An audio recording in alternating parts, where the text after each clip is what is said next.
This is the Alabama High School Athletic Association offices in Montgomery. Later on this morning, all of those chairs will not be empty. They will be full of high school coaches, in particular the high school head coaches of every team that will be in the state championship games coming up at next week's AHSAA Super 7 State Championships at Bryant-Denny Stadium in Montgomery. And we will have exclusive interviews with all of those head coaches coming up here on WOTM this morning. Welcome in. I'm John Holder along with Tommy Wood. This is our Super 7 Coaches Show. And Tommy, we had an exciting round of semifinal round games in classes 1A through 6A across the state last night. We'll hear about those games, and most importantly, we will look ahead to all of the state championship games beginning Wednesday night at Bryant-Denny Stadium and right here on WOTM. Well, it's the weekend after Thanksgiving. A lot of Christmas music on the air. I heard on the way down it's the most wonderful time of the year, and for all of us, it really is when you start talking about the Super 7. And for these coaches we're going to hear from today, it's a great time of the year for them too. They are in Montgomery to have meetings. They're going to meet and get their instructions for the Super 7 from staff at the Alabama High School Athletic Association. They will also meet with their host in the city of Tuscaloosa and with the University of Alabama to kind of get all their instructions about how the Super 7 is going to work in Tuscaloosa next week. So it's an important meeting, and they'll also take some time to speak with us right here live this morning on WOTM. Well, a couple of things to mention. Of course, a few weeks ago they met in the Coliseum because there were so many coaches. This has been narrowed down week after week. And then right now, a lot of things that the average fan may not know that went into the playoffs, and we covered that when the playoffs kicked off. But when you start talking about the Super 7, there are so many behind-the-scenes events and so many things that they take part in, a lot of logistics to work out, and they begin that this morning. They will begin that this morning, and we will begin with you this morning, kind of to set the table, so to speak, for the Super 7, kind of taking you through the brackets and let you know how the teams got here, particularly from the games from last night. We will begin in the smallest classification in the state, which is Class 1A, and your Class 1A state championship game is going to be the Linden Patriots taking on the Pickens County Tornadoes. Linden 14-0 after a win last night over number 1 Brantley. They beat them 22-7 down at Linden. Meanwhile, Pickens County, they had lost to Berry in the regular season, but they beat them in the rematch last night, 24-18 at Berry. So there it is, Tommy. Linden and Pickens County, a rematch itself coming up in the 1A championship game. Yeah, they met back in week number 1. Linden got the win there, but a lot of water has gone under the bridge since that time. They will meet on Thursday, 2:45, the Class 1A state championship game. Going to be a great one there as Linden takes on the Tornadoes. Linden won the first time at the Linden Athletic Field 36-0 back earlier in the season. The 2A championship game is set. This will be Abbeville taking on Mars Hill Bible. Abbeville, one of the surprise teams in the state. They scored 60 points last night in beating Leroy 60-45. They are 12-1. Mars Hill Bible out of Florence beating Spring Garden last night 32-14. The number 1 team in the final ASWA poll, moving up, Tommy, from Class 1A to 2A this year, and they haven't missed a beat. Abbeville, first time since 1971 playing for a state championship, a high-powered offense. Mars Hill, an incredible defense, holding Spring Garden last night to 30 rushing yards. So we'll talk a little bit today about that defense for Mars Hill, and a good big contrast in styles there. In Class 3A, it was an all-Montgomery semifinal round last night down at McLemore Field in Montgomery at Montgomery Academy. It went to overtime. Montgomery Catholic, they had lost in the regular season to Montgomery Academy, but in the rematch, and this is kind of a theme that we'll see here in the semifinals, Montgomery Catholic beating Montgomery Academy 35-28 in overtime. Meanwhile, in the North, number 1 ranked 5 in a colossal matchup with number 2 Piedmont, the game you saw right here on WOTM. Tommy, you had this game. 5 wins it over Piedmont 14-6, so we get Fife and Montgomery Catholic coming up next week. You look at Fife, they come in on a huge winning streak, 44 straight games they have won. They come in taking on Montgomery Catholic, who got revenge over an earlier season loss. They're playing well. Big overtime win last night. Yeah, absolutely. As we take a look at the big game last night, you called that game with Coach Rhodes right here live on WOTM, and that was it turned into a defensive slugfest in the rain in the second half last night. Well, we expected it to be a physical game. It was actually a little more physical than we expected as both teams really got after each other. A lot of boxing references in that game last night, as well as a lot of the semifinal games as everybody stood toe-to-toe. Well, we have some highlights of that game from last night. Let's take you to Paul Benefield Field in Fife for the Fife Piedmont game. Welcome back, Paul Benefield Stadium here in Fife as the Fife Red Devils have punched their ticket to the Super 7. And we've got Coach Paul Benefield joining us now, the Fife Red Devils. And, Coach, first off, congratulations. Big win tonight. Well, thank you very much. You know, it was tough, very tough game all the way around. And, you know, we're just mighty blessed. Good Lord was helping us fight through it. The kids just kept on trying to play and hang in the ball game. Coach, I want to go ahead and talk a little bit about the backs always seem to get the glory, but your offensive line and defensive fronts played extremely well, and winning in the trenches is a big key for your offense.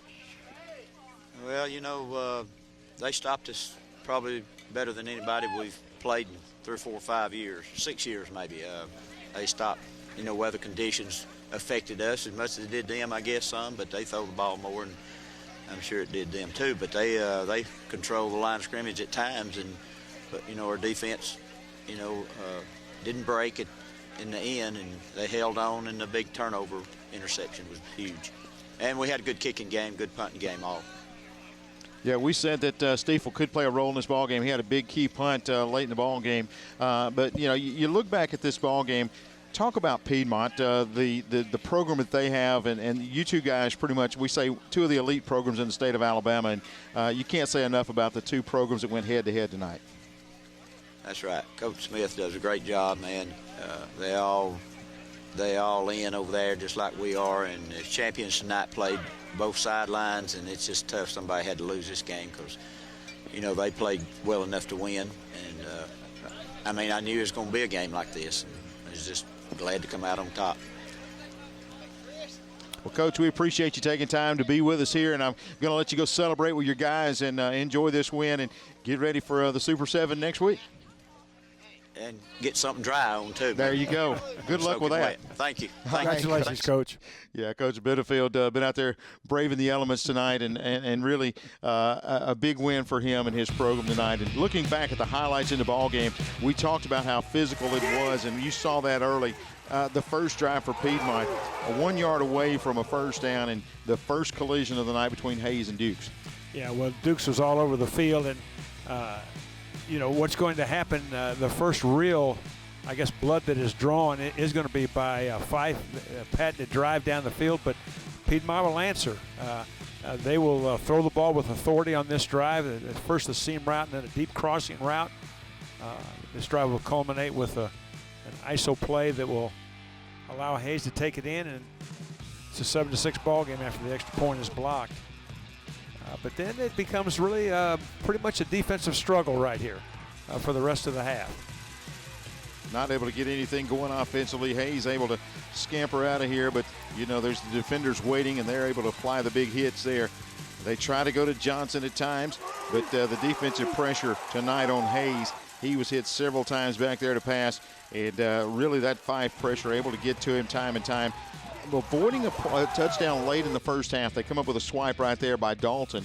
He's able to shake the ball loose from Hayes. That stopped a drive that could have gotten Piedmont on the board. And then in the second half, we'll really say the third quarter, the interception bug came up and bit Piedmont time after time again. Well, here's the difference in the game right here. This is the winning score right here by the Magic Man. He was everywhere. Kyle Dukes. He interception for a touchdown, tackles all over the field. Very authoritative on offense. Tried to come back, does Hayes, but intercepted again that time by Stiegel. And then, as it looked like maybe they were going to have a miraculous finish, just could not handle the football. A fourth down trick play goes awry, and Fife is able to come away with the 14-6 victory. And they seal the deal by 8 points, and they will play next week at Bryant-Denny Stadium for the state title. Coach Rhodes, I'm Tommy Wood saying see you next week from Bryant-Denny Stadium.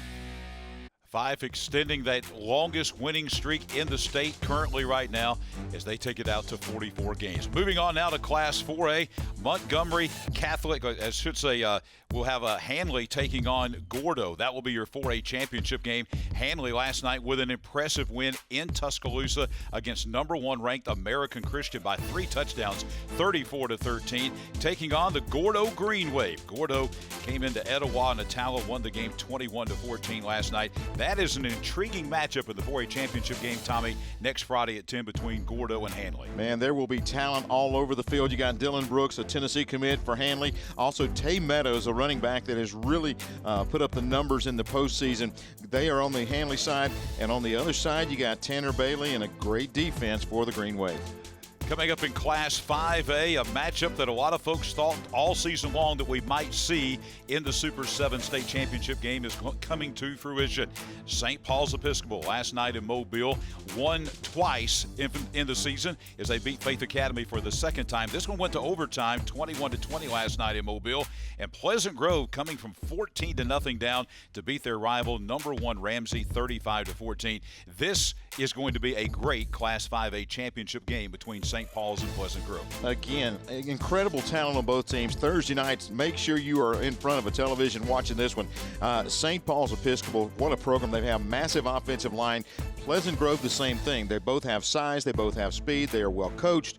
And just really two teams that deserve to be here. They are great 5A teams. It's going to be a lot of fun to watch this matchup here. And I think the Class 6A championship game will be equally as fun to watch as well. This is going to be a matchup between Spanish Fort and Pinson Valley. Spanish Fort lost at the end of the game last year in the state title game to Oxford. They are back to try to claim a state championship. They won over Saraland last night in another rematch from a regular season game. Spanish Fort winning for the second time over the Spartans 13-7. Pinson Valley, meanwhile, knocking off number 2 Mountain Brook 27-10. What a matchup coming up in the 6A championship game between Spanish Fort and Pinson Valley. Yeah, you talk about Pinson Valley. Again, the quarterback, Zach Pyron, played last year at Fife. You see him right here with Coach Benefield as he led Fife to the state championship.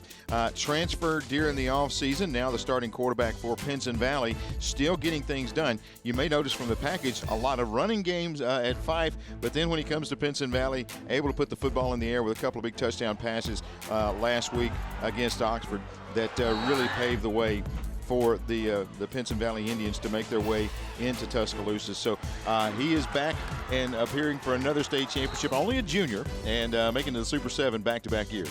Going to be a great game coming up Friday night at 7:30 live here on WOTM from Bryant-Denny Stadium in Tuscaloosa. Spanish Fort and Pinson Valley, two teams that were kind of thwarted by Oxford last year, but now they're making it to the championship game. Ought to be a great Class 6A state championship game.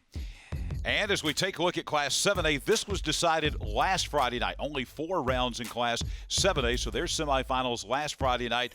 Auburn beating Central Phoenix City. Thompson a winner over Hoover. Both of those were rematch games. And now your 7A championship game coming up Wednesday night. This game will, Tommy, actually kick off the Super 7.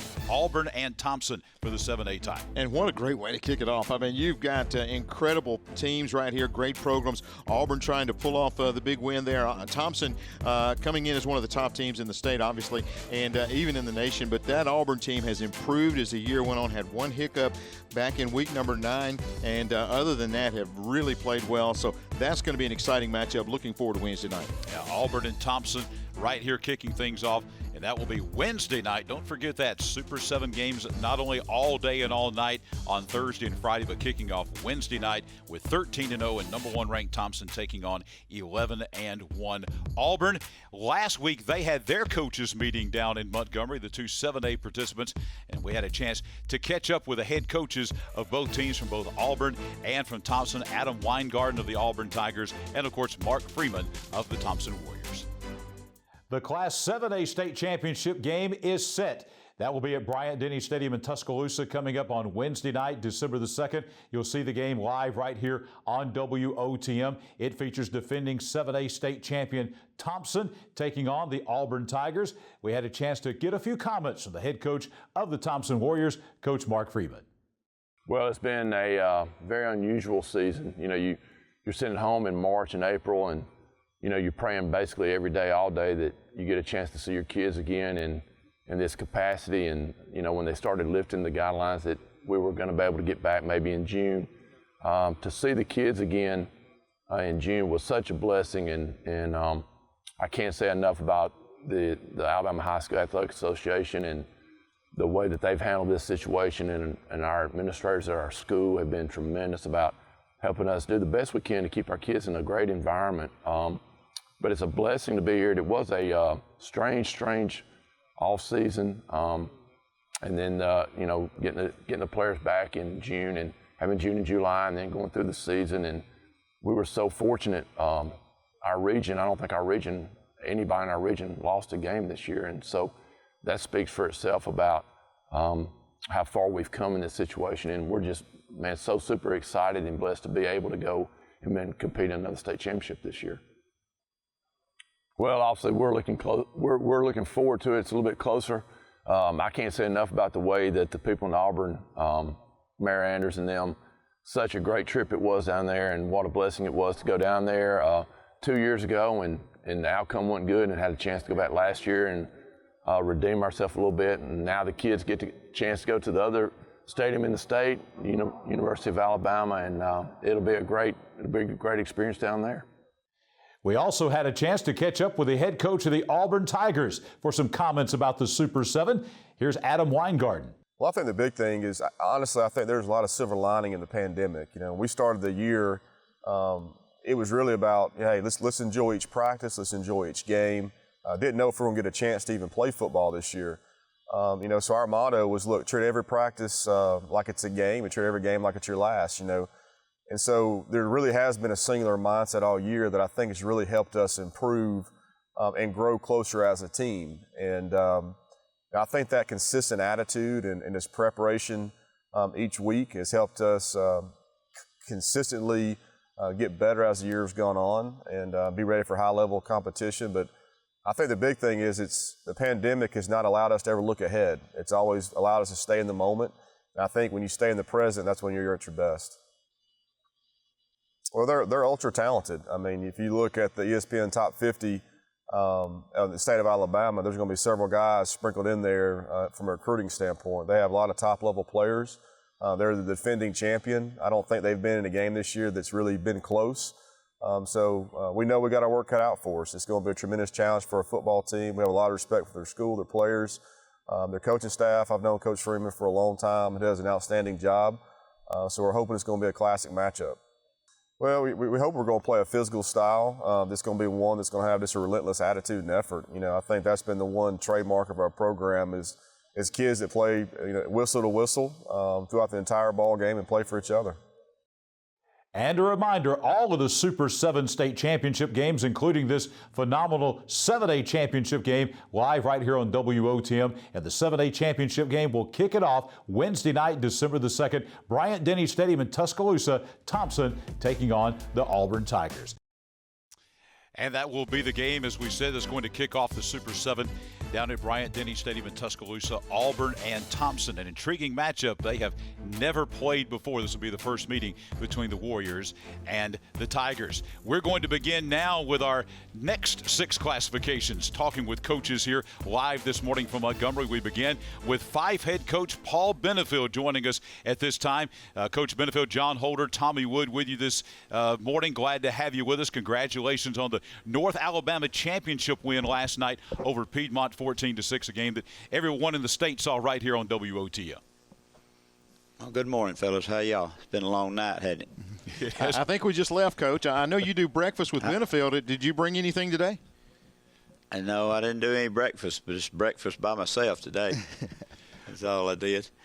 Coach, seemed like I just talked to you an hour ago. Amen. Coach, in a number 1 versus number 2 matchup, you expect physicality, especially with the reputation that Fife and Piedmont has. Is that exactly the kind of game that you expected as it turned out last night? It was. It was exactly what I expected all the way around. Just a close game from start to finish. And, as I told our kids before we went out, it's going to be 1-2 plays, and somebody's going to have to make a play to win it. Or 2 good teams, really good teams. Well, obvious, they're both of us defending state champions, but Coach Smith and them have a great program, and we're just honored to get off the field with a win. Coach, I want to talk about a guy that really stood out to me last night on both sides of the football, and to me, Kyle Dukes had a tremendous game for you. He was all over the football field. He did. He, actually Kyle's defensive end, and, my son was injured, and and he's out for the year. But Kyle had played some linebacker, so we moved him to linebacker, and I thought he really stepped up on both sides of the ball and played really well. Coach, your football team very opportunistic last night. A lot of turnovers in the game by Piedmont, but when you look at the highlights here of the game, these turnovers were absolutely forced by your team. These were not just giveaways. These were more takeaways by your defense. Your defense playing really outstanding football last night. Yeah, they pulled us out last night. Our offense was kind of sluggish, and of course Piedmont was the reason for that. A really good defensive game plan they had, and they really stuffed us as much as anybody probably has, and just our defense hung on enough to make a few plays to turn the game around for us. Well, Coach, I'm going to ask you a question. A lot of folks around the state of Alabama wants to know, what is the difference between Fife and a lot of programs? What really does it take to build a program like Fife that you've been able to capture there? Well, I don't know if I can answer that or not because I don't know what other programs do. So I know what we do, and that's all. I just know we work hard. We're held accountable for what we do and how we do it, and that's every day, all the time. And so I don't know if that's the difference or not, but our kids are disciplined and they're committed, and everybody's is, I'm sure, but we really hold them to the wall and no excuses. Coach Benefield, congratulations once again on returning back to the Super 7. You and your football team, no strangers to that. Best wishes to you and your team as you travel down to Bryant-Denny Stadium in Tuscaloosa to take on Montgomery Catholic in the Class 3A state championship game. Thank you for joining us this morning. Thank you, guys. Appreciate it. Paul Benefield is the head coach of the Fife Red Devils. You talked with him last night, and again, 44 consecutive wins in a row. They are really have a legitimate shot now at maybe having the longest winning streak in state history. Coming up in a little less than a year, they could accomplish that, Tommy. Yeah, of course, the record 55, Clay County High School. I was actually a part of that, being able to broadcast a lot of those games and seeing that week in and week out the effort that those players put out back then. You're seeing the same thing at Fife. They build it around their defense, a very strong defense, giving up only 7 points a game all year for Fife this season, and that has been the story. But his offense gets a lot of publicity because it's so different. And that's something that when you get into a state championship game and you're facing a team like Fife, you've only got a couple of days to try to replicate that, and that is extremely hard to do. We're going to return you now to Montgomery. We're going to go to Class 1A, the 1A South Alabama champion, the Linden Patriots. Huge win over number 1 Brantley last night, 22-7 in the South Alabama championship game. Joined now by the head coach, Coach Travis Lockett. Coach, good morning and congratulations on that big win last night over number 1 Brantley. Good morning, and thank you. Appreciate that. Coach, South Alabama seems to have been where the power was in Class 1A football this year. Just so many good football teams in the South. Talk about making your way through these 4 rounds of playoffs against so many quality football teams in the South half of the state in 1A. Just like you said, man, it's a lot of quality football teams in the South. We definitely had a tough road, starting with Marengo. That's actually my alma mater. I graduated from Marengo, so that was definitely a tough game. They always play tough, always have a lot of good athletes, and they actually fought us pretty tough. We actually got banged up pretty good that night, lost one of my key players that started for me for the last 4 years for the year. And but we came out of that one with a victory, and we moved on to McKenzie. And McKenzie, a young bunch, but they definitely was a scrappy bunch. Coach Luca does a great job over at McKenzie, and I think he's building a great program in McKenzie. And then I'm actually from Sweetwater. I live in Sweetwater, Alabama, so we played Sweetwater 3rd round, and that was like the biggest test for us to date. I mean, at that point of time in the playoffs. And tough game. I can't say enough about my kids. They came in, they fought, they had a chip on their shoulder. I don't think many people believed that we could beat Sweetwater with their, their tradition, their heritage, or whatever like that. So we came in and they played lights out, and we came out of that game with a victory, and was kind of anticipating facing Brantley all year if we, expected to be in the position we're in right now. So, the game with Brantley was, it's exactly what I expected. Two heavyweight teams in the 1A South division. It was a dog fight. It was wet, definitely wet. They had an excellent defensive game plan. I tip my hat to Brantley coaches. They did a great job of taking away our best players. And I think they had a great game plan for that, and we had a great game plan for scheming against their great players. And, it came out to a defensive game, and we were fortunate enough to come out with a victory. Well, Coach, you look at Brantley. They're coming in averaging 53 points a ball game. You hold them to only 7. Talk about your defense and some of the guys there that really were key for you last night. Yes, this year pretty much dedicated this year. We made we made it known that we were going to be built on running the football and playing defense this year. Going back to old Linden Patriot football. Thanks to Coach Williams. But the defense stood up all year. We haven't given up any more than I think we gave up 16 points in one game versus JL Shield. And for the most part, we pretty much held everybody under that for the year. Defense plays lights out. They accept all challenges. I challenge them every week to, whatever challenge that the team may present. I challenge them to take that away. You know what I mean? So last night was a testament of their hard work. Got a heavy senior group this year, and, they played a lot of football. And key players like Tyreek Daniels and Darryl McIntosh, Tim Thurman, and our team captain Joshua Williams, they really showed up last night, and they pulled it out for us. Coach Lockett, we talk a lot of times about rematches in the playoffs. Most of those come in the quarterfinals, semifinals. Very rare that we have a rematch in a state championship game, but from the regular season, but that's what we have coming up. You played Pickens County, your opponent at Bryant-Denny Stadium, earlier in the season, the regular season, won the game 36-0. Just your thoughts on the rematch coming up with Pickens County in the state championship game of all games. Well, I'm sure it would not be 36-0. Coach Williams, I think he does a great job early on in the year with everything that was going on with the COVID and everything. I think he was kind of behind schedule, like getting his kids equipment, and we both talked about it. He said he was late on getting some equipment, and I don't think they were as prepared the first game of the year, and it's just a team that you could just tell they just improve week to week.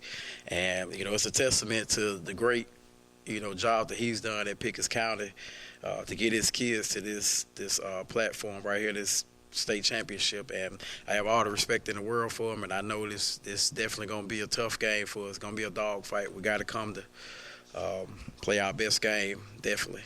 Well, Coach, I've got a tough question for you. I'd like to ask on this situation.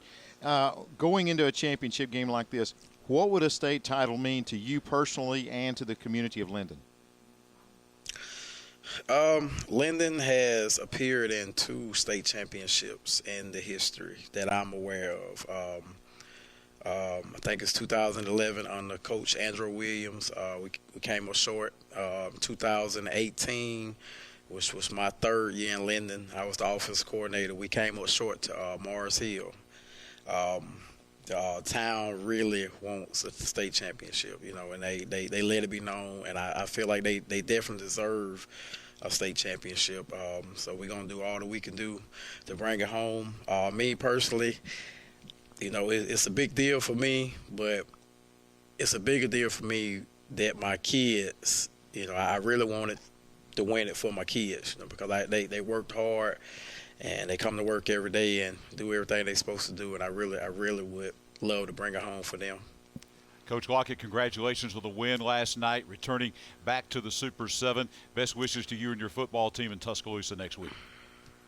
Thank you, sir. Travis Lockett, head coach of the Linden Patriots, and he mentioned there, Tommy, Thursday, 2:45 against Pickens County in the rematch, and Linden's been on the doorstep a couple of times, but trying to win their first state championship in school history. Yeah, and I think you hear the emotion in his voice when you start talking about a state title for his kids, and that's what this season has been about to me. And it's been a trying season as far as how to get it started and all the things that these coaches went through with their kids. And, going back to Coach Weingarten a little bit earlier when he was talking about how they really focused on every practice just being a chance to get together, and you see the community involvement there. I think it's going to be a huge crowd there from Linden and Pickens County. It means a lot to these two programs, and you just feel the excitement building up as we get into this round. He may have one of the toughest coaching jobs of anybody in the Super 7, because when your guys, young people, when they've beaten somebody 36-0, you have to kind of say, guys, this is a different football team coming up. Speaking of a different football team coming up, we're going to find out about that Pickens County Tornado team. We're joined now back in Montgomery by the head coach of the Pickens County Tornadoes, Coach Michael Williams. Coach Williams, good morning. Glad to have you with us here on WOTM. Congratulations on your win last night. Got a little revenge over Barry, and that puts you into the state championship game in Class 1A. Yes, sir. Thank you for having me. I'm glad to be here. Coach, let's go back and talk about the game last night. The first time you played Barry, it was a close game, a 29-28 game. You got the revenge, so to speak, last night. You got the win 24-18. What were the keys from turning that from a loss earlier in the season to a win last night against the Wildcats? Well, anytime in the playoffs, the number one priority is to take care of the football. And that first game, we did not do that. And we had spotty special teams. They had a kick return for a touchdown. So we just felt like if we limit the turnovers and play better on special teams, that we gave ourselves a good chance to win the game. Coach, offensively through the season, you averaged 28 points a ball game. In the playoffs, it's improved to 40 points a game. What has really been the change in your offense and being able to put up more points on the board? Well, health, to be honest. Mm-hmm. Biggest thing is we're healthy now, and our quarterback was banged up a lot during the season, and now he's healthy. Now our team is healthy, and we like where we're at as a team right now. We're just trying to do whatever we can to push through for one more game. Coach, Pickens County certainly not a stranger to playing in the Super 7. Been there 3 times within the last decade, and it's close to home this time at a place that you're familiar with, very familiar, at Bryant-Denny Stadium. Yeah. What does it mean to you now to return to Bryant-Denny Stadium play on the surface where you played in so many big games? Just personally, what's that mean to you to have this state championship game there on the turf at Bryant-Denny? Once you go to Bama, you're Bama forever. Roll Tide till we die. But it's not about me. It's about these kids, man. These kids have worked so hard. They worked so hard to get to this point. They've had some, downfalls in the past in this same type of game. Been the last 4 years have been in the 2 state championships and 2 fourth rounds, and finally be able to get over that hump from the last 2 years, and just to see how much they've worked, it's just I'm very proud of them, man, and I think they understand that we got one more to go. Coach, we talked to Coach Pickett just a few minutes ago and talking about the job he has after that initial win at the beginning of the season. How much do you use that first game as a motivation and as a learning tool to get ready for the championship when you take on Linden again? You can't really look at that game because we weren't a complete team. We had a week of practice, and we had a helmet delay because of COVID, and we just had a week of practice and went out there and tried to play a football game. And we got a lot of young guys who basically didn't understand how to play, high school football. So I think Coach Pickett, I remember texting him after the game, and I basically, in a short way of saying it, I was telling him, I'll see you in Tuscaloosa. And right there when he was walking out, he said, "You said it." And I said, so basically, that's it. We're just a totally different team now, just a totally different team. Coach, how much of the coaching philosophy do you take, the things that you do in your program, from Coach Saban at Alabama, having played for Coach there? What are some of the main things that I know you have to put your personal touch on it, but how many things do you incorporate into your program there at Pickens County that maybe you learned from Coach Saban at Alabama? Everything. Everything that I learned from Coach, man. Coach Saban, man, he's the best. And anybody who's been under that umbrella and been able to see him day in and day out and don't take something from it, you're crazy. So I try to mimic a lot of things that he do. Preaching toughness, preaching protecting the ball, preaching being able to run the ball. And that's something I'm very proud of what we've done in the playoffs. We've been able to run the ball and be able to stop the run. And everybody knows in the playoffs, you got to be able to do those two things to be able to win games. And I'm glad that we've been able to do that. And again, I'm going to ask you the same question I've asked a couple of the coaches. What would a state title mean to Pickens County, to your fan base, to your community, and to the entire folks that follow the Tornadoes? It means everything. Pickens County is football runs deep. As you can see, we got Gordo here, who's 8 miles down the road, also in Pickens County. So football is a very big thing when you got, small towns, and it just brings everybody together, it galvanizes everything. And to be able to put a championship print on that, it'll mean the world to our team and our community. Coach, I think there's a big difference sometimes when you're from that community that you talk about. You grew up there, played there, this is your alma mater. And just talk about, you grew up, I'm sure, with all of these guys and their dads and things like that and know all the families there. How special is it to you to lead this team, particularly coaching a team where you have so many deep roots in the community in the state championship game? Once again, it means everything to me. When I came back and took this job, it was a little different for me because I actually knew the kids. I knew them since they were born, like that type of thing. And a lot of them family members, maybe down the line family members, but a lot of them are family members. So it's a very special thing that we got going right now, and we're going to do whatever we have to do to keep it going. Coach, just the grind of the season. We started off not even knowing if we were going to have a season or not. We go from the heat and the humidity of August now into kind of the cool and the rain of December. The grind of the season, especially for high school kids where you're talking about 15 weeks, and that's just the season. That doesn't even count all of the weeks of practice in the summertime and so forth. I know it's a grind there. How do you handle that from a coaching standpoint, especially dealing with 15, 16, 17-year-old young men?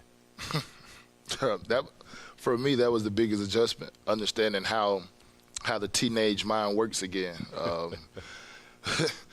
Kids are – people like to say kids are different, but kids are still the same. They want to work. They want to be coached. They want to be they want somebody to give them some type of discipline. They want that. So to be able to have kids that want to accept that and you have to instill it in them, it's great for me and great for our program.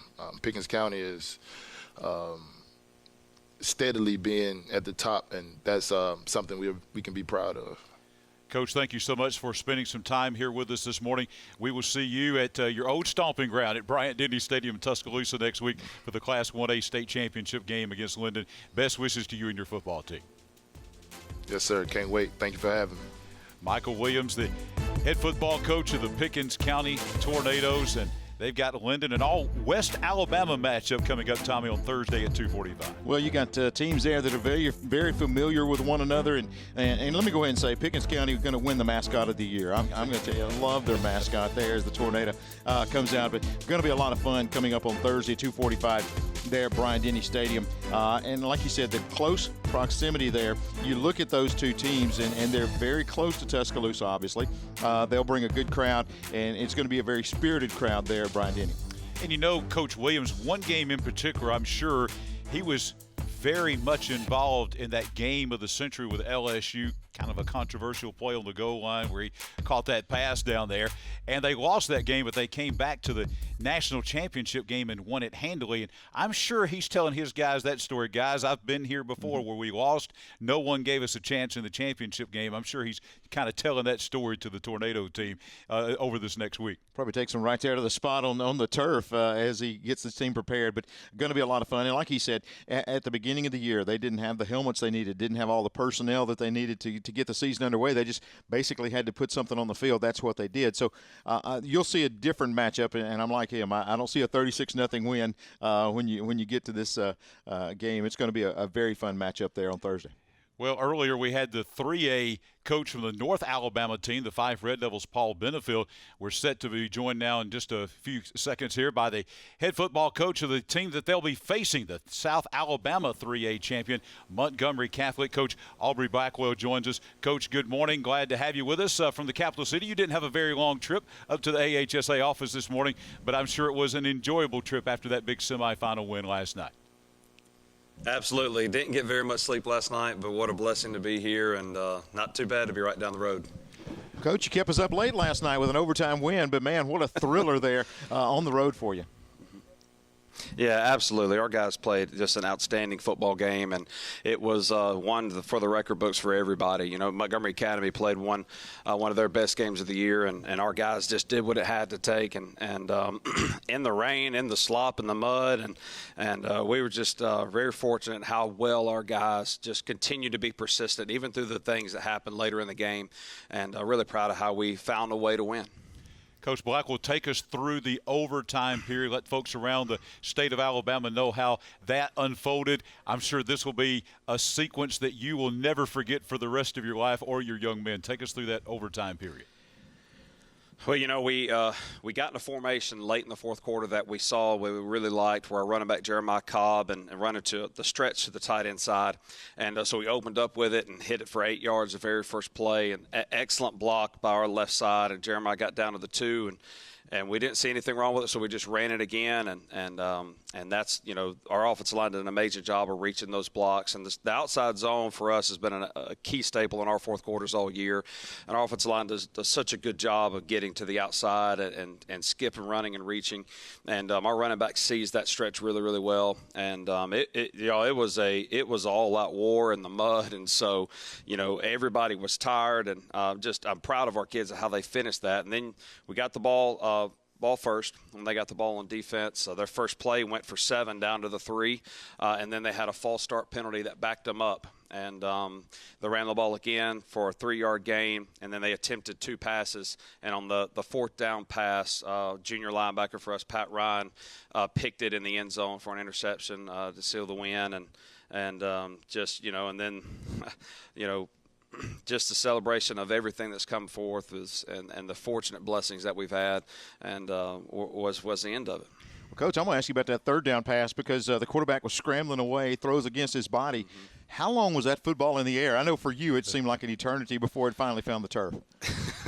Exactly. That's exactly it. You know, it's up, and I think everybody's holding their breath, and I had one of my 4 or 5 heart attacks I had last night in the middle of it, and he got really, really close to catching it. I mean, the kid made an unbelievable effort, and it just barely hit the ground before he got to it, and it was one of those things. You're exactly right. That ball seemed like it played up there forever, and our guys did an excellent job, though, of covering that. They had a lot of success with that route against us, especially in the second half, and but our guy was where he was supposed to be and almost overran it when that ball got caught. When it got dropped in the end zone, it almost overran it, and but unbelievable pressure. Our guys did what they're supposed to do, and you know, found a way. One thing that I really enjoy about 2A, 3A football is those guys that go both ways. And I want to talk about T.J. Dudley, 10 tackles last night as well as a couple of touchdowns. And, man, he had a great effort last night in that game. Absolutely. And, you know, we haven't run that short yardage package with him probably since the last time we played MA. You know, I think we got in a couple times in our region championship game against Trinity. And but TJ is just a guy that just he wants to be involved anytime, whatever it takes to win and to do what the team needs him to do. And, you know, but what he did was able to do in our short yardage package with him at quarterback was how well we played up front. You know, our offensive line and our 2 lead blockers in that package did an unbelievable job of creating that space for him, and we just like that big body, and he's got a chance to have a great future, and unbelievable kid. But you know, he just did what those front 5 or 6 guys that were blocking for him allowed him to do. Coach Blackwell, a number of games last night in the semifinals were rematches. This was one of those. What was the difference to you from the first time when MA won the game 32-21 and last night and you turning it around and getting the win in the semifinals? everything that led up into the game. You know, the first time we played them, we didn't have a great week of practice, and I was really nervous the first time going into it because I knew that we didn't have the week of preparation that we needed. And I'm extremely big on how we prepare. How do we practice? What do we do in the things to make the corrections and practice to get us ready for Friday night? And so in that first game, we weren't mentally where we should have been. You know, we were feeling pretty good about how we were playing football at that point, and it wasn't good enough. And so the second time around, our guys had an unbelievable week of understanding what was going on, of preparing themselves, making corrections in practice, constantly watching film, knowing exactly how the guy playing in front of him was going to play. And that the maturity of this football team is the reason why we're here, and especially in the second half of the season where our guys have just worked and increased their level of competition and focus and practice. And how we have lifted, how we've watched film, everything is increasing a level since that MA loss in the middle of the season. That is why we are where we are now. And that has come from the backs of this incredible senior class that we have that's now the winningest class in Montgomery Catholic history. And I'm not surprised that these guys do it because every day they come to work with a great mind and a great heart, and they're outstanding leaders. And they're not just good people on the field. These guys are so close to each other. They did an amazing job in our community, and I'm just really proud of what this group of seniors mean to Montgomery Catholic and the entire Catholic community. Well, and talk a little bit about, you get the confidence from a win right there over a rival, one that's kind of had their way with you over the last several years. You get that big win. You've got the confidence. Now you take on the Fife Red Devils in a championship game. Talk about how that confidence is needed when you get into the Super 7. Well, I knew right away, when we were celebrating in the locker room after the game, and you could still see my core group of seniors and juniors that they were excited and they were happy about what happened, but immediately they were like, Coach, one more.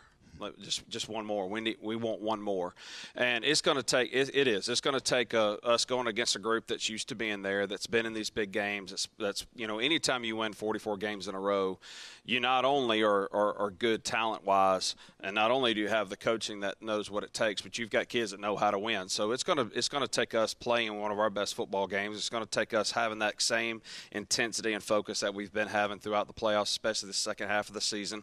And we just got to continue to demand excellence out of each other and keep doing the Catholic way.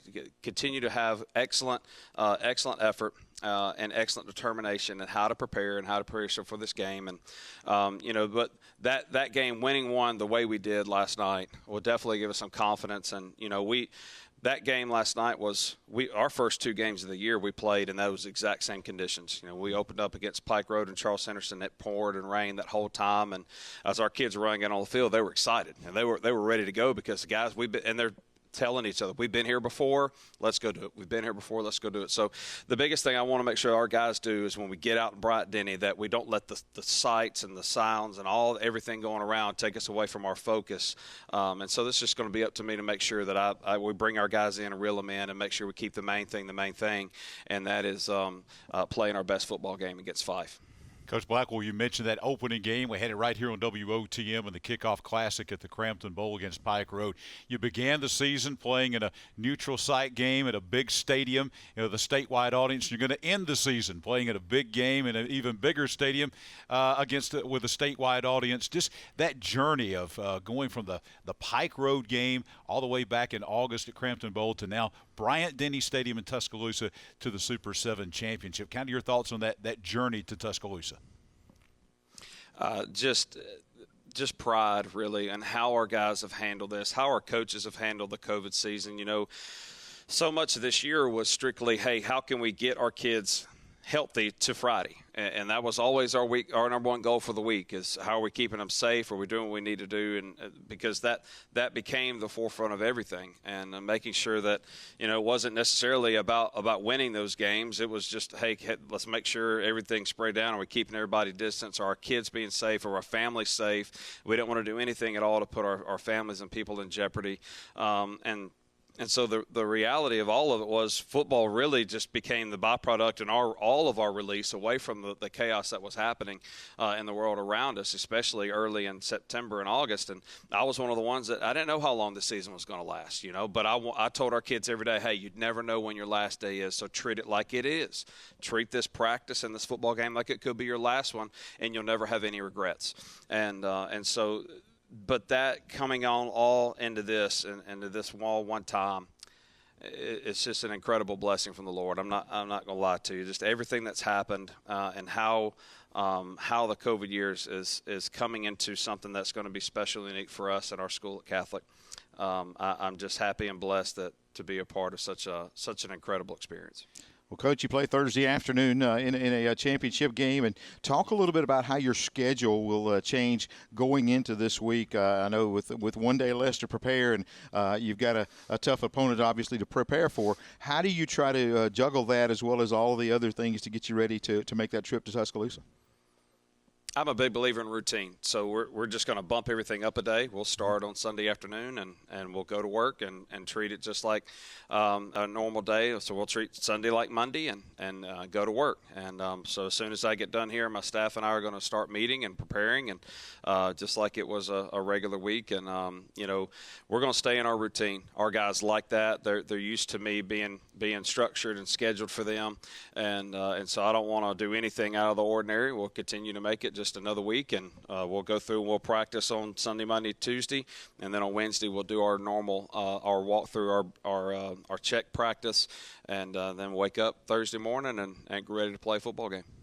Coach Blackwell, congratulations on that thrilling win last night against Montgomery Academy. Best wishes to you and your football team in a 3A championship game next week at Bryant-Denny Stadium against the Fife Red Devils. Thank you for joining us this morning. Thank you so much. Aubrey Blackwell, head coach of the Montgomery Catholic Knights. Big winners last night. We're going to come back with more interviews. You're looking at the AHSAA Super 7 Coaches Meeting in Montgomery. A live look in at the Alabama High School Athletic Association offices in Montgomery. See some of the head coaches and other personnel already gathered in. They got big meetings this morning getting ready for the Super 7 State Football Championships coming up next week in Tuscaloosa. Big meeting with all of the coaches, 1A through 6A. The 7A coaches had their meeting last Saturday after their semifinals, but the 1A through 6A coaches coming in this morning. John Holder, Tommy Wood, back with you live this morning. A lot of excitement. Oh, this is Iron Bowl Saturday. That's coming up in a few hours, but boy, this is huge right here, setting the stage for the state championship games next week in Tuscaloosa. Man, a great day to be a football fan, isn't it? And you've got this going on, and you were hearing from these coaches, the Iron Bowl really taking a step back. These guys going, hey, we're going to work today. We're not really worried about anything else but getting our game plan ready. State championships on the line, and as you can tell, obviously a lot of excitement at the Athletic Association this morning. Those coaches coming in there, obviously tired from last night, but man, when it gets down to this point, you're pumped on adrenaline. They're just ready to get things underway, and this is going to be a great week, and it's one of those times, and I'll just say this, as a parent of a player that played in a state championship, these parents and these players, this will be the week that they will never forget. And Coach Blackwell from Montgomery Catholic, we ask him, hey, I know you've got every play memorized of that overtime. He'll have that. He went right through that, every little detail. And, Tommy, that's how big these games are. For the rest of his life and all the players on these teams, for the rest of their lives, they'll be able to recount every play, every sequence of these games, win or lose, for the rest of their life. This is such a huge thing for high school football. Well, and you've got players that they may not play a play next week at Bryant-Denny Stadium, but when they run out onto that field, the same one they see on TV, the same one that their parents and grandparents have gone to, they've watched so many memorable games there. Today they'll be watching that going, hey, I'm running out of that tunnel next week. And so that's a really cool thing for these guys. And just hats off to the Athletic Association for so many things. And we'll talk about overcoming COVID as the day goes on. But, the things that the Athletic Association has done this season, and you just get it into a nutshell. It's going to be a big celebration next week at Bryant-Denny Stadium. And, hats off to them. And it's just going to be a great time. 3 games each day. 1 game on Wednesday, 3 games on Thursday, 3 games on Friday. Kicking things off on Friday morning at 10 a.m. bright and early will be the Class 4A state championship game between the Gordo Green Wave and the Handley Tigers. And we are going to speak now with the South Alabama champions out of Class 4A. Huge win last night. We're talking about the Handley Tigers from Roanoke. Larry Strain is the head football coach of the Handley Tigers. Coach John Holder, Tommy Wood with you this morning. Congratulations on that big win on the road against number 1 ranked American Christian last night to send your football team back to the Super 7. Well, we had a huge task last night in playing American Christian, and I felt like our kids played extremely well. They were up for the task, and we're excited about being here. Coach, phenomenal season all the way around, and I want to talk about one player in particular. Of course, everybody knows the name Dylan Brooks, but I think Tay Meadows has been a key here in the postseason, the way that your offense has really turned it up. Well, there's no doubt, that he didn't get to play his freshman and sophomore years because of a knee injury, something that wasn't called. So he was kind of surprised to everybody coming into the season. We knew kind of that he was going to be a tough back and going to be a good back, but it was really debated if he was going to be able to be healthy, because that's his issue his first 2 years. But he has really came on this junior year for him. I don't know what he's averaging. He's probably over 200 yards a game, pretty much on his rushing, and he's been the workhorse for us. One other player I want to mention, and I had a chance, obviously, to see Handley a little earlier this year, but Evan Cofield, what a field general you have there. Well, Evan has done extremely well. He has obviously played some as a 9th grader because of injury to other quarterbacks that happened, and he's just been around the program so long. He knows what we're looking for. He controls the game. He knows what's to expect from the calls that have been called, and he knows all of his different reads on offense, whether it be a run play or a pass play, and he just distributes the football, and that's what we need to do. We don't ask him to do anything heroic, but he'll surprise you sometimes, and he'll pull the ball down and run. He makes good decisions. So I'm tickled to death to have Evan. Coach Strain, let's talk about the defense last night, because you go over to Freedom Field in Tuscaloosa. This was an American Christian team loaded with talent, an explosive offense, one of the best offenses in the state coming in, averaging way over 40 points a game, and you go in and hold them to 13 last night. Tell us about the defensive performance by those Handley Tigers over in Tuscaloosa last night. Well, it was a huge task to start with. They've got about 3 D1 players and another kid that's going to play at the upper level there. The key was, they got the Lassiter kid over there that,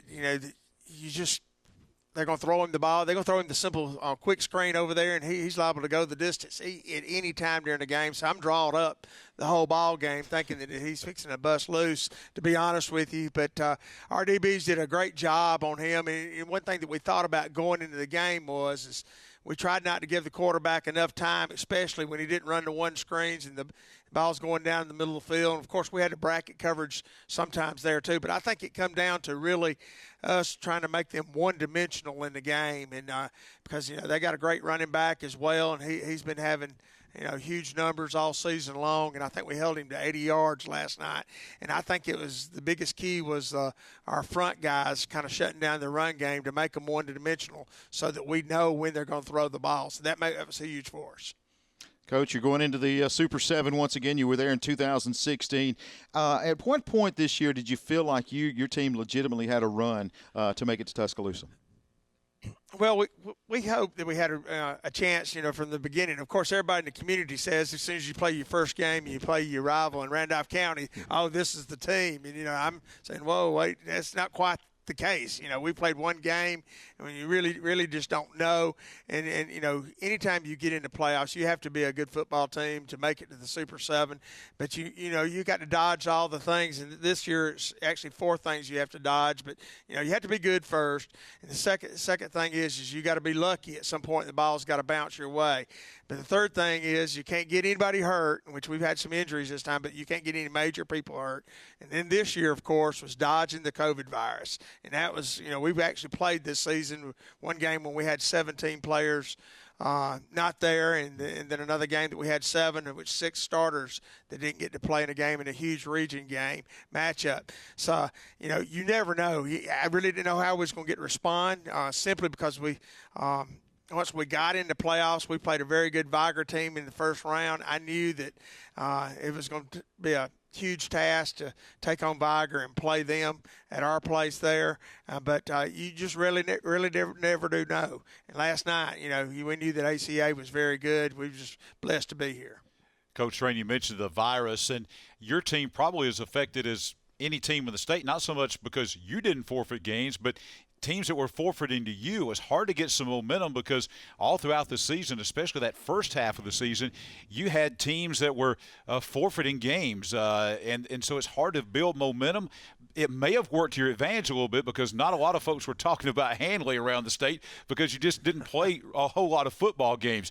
This has been probably, I'm sure, like most coaches, the most unique season you've been through because you had so many, in essence, open dates along the way. Well, there's no doubt. It was real frustrating early on in the season. I think we had 4 teams that canceled on us at some point during the season. Early on, I knew that we weren't going to play our jamboree in our game 1, so we did some switching, picked up a few teams. But as you got into the season, we had a couple weeks there in Jacksonville and Anniston, which are 2 region opponents, had to cancel because of COVID there, and we hadn't played. It went to actually one 4-week stretch that some of my starters didn't get to play simply because they were quarantined 2 weeks at that time. Then I didn't have a game for 2 weeks. And so that, you just don't know what to do, because nobody's ever faced this situation. We were tickled to death when we got to game 9 and we played White Plains, and then we knew Clay Central was going to come in and play. That's the first time we'd got to play 2 back-to-back ball games since the first of the season. And we went through a stretch during our regular season that we went 8 weeks without having a home football game. And that was very difficult for us. Coach, I'm going to ask you to talk about coronavirus. I'm just going to ask one more quick question about it. The folks around the Roanoke area really have stepped up in the medical field, and I know your daughter as well has had a hand as some of the first responders and some of these healthcare folks. And I know that the folks around Roanoke really have had a lot of accolades for the healthcare professionals, and I know you feel the same way. Oh, no doubt. I have a daughter that was in the ICU COVID unit and stayed in there for forever. Didn't get to see her for about 2 months during the quarantine when everybody was shut down. I can't say enough about our healthcare workers and the things that they do and try to keep us healthy. Well, Coach, thank you so much for being with us this morning. You went to Tuscaloosa last night, coming all the way back across the state. Now you're going back to Tuscaloosa next week in the backyard of your opponent, the Gordo Green Wave. Congratulations on the win last night. Best wishes to you and your team in the Super 7 state championship game in Class 4A against Gordo next week. Thank you, sir. I appreciate it.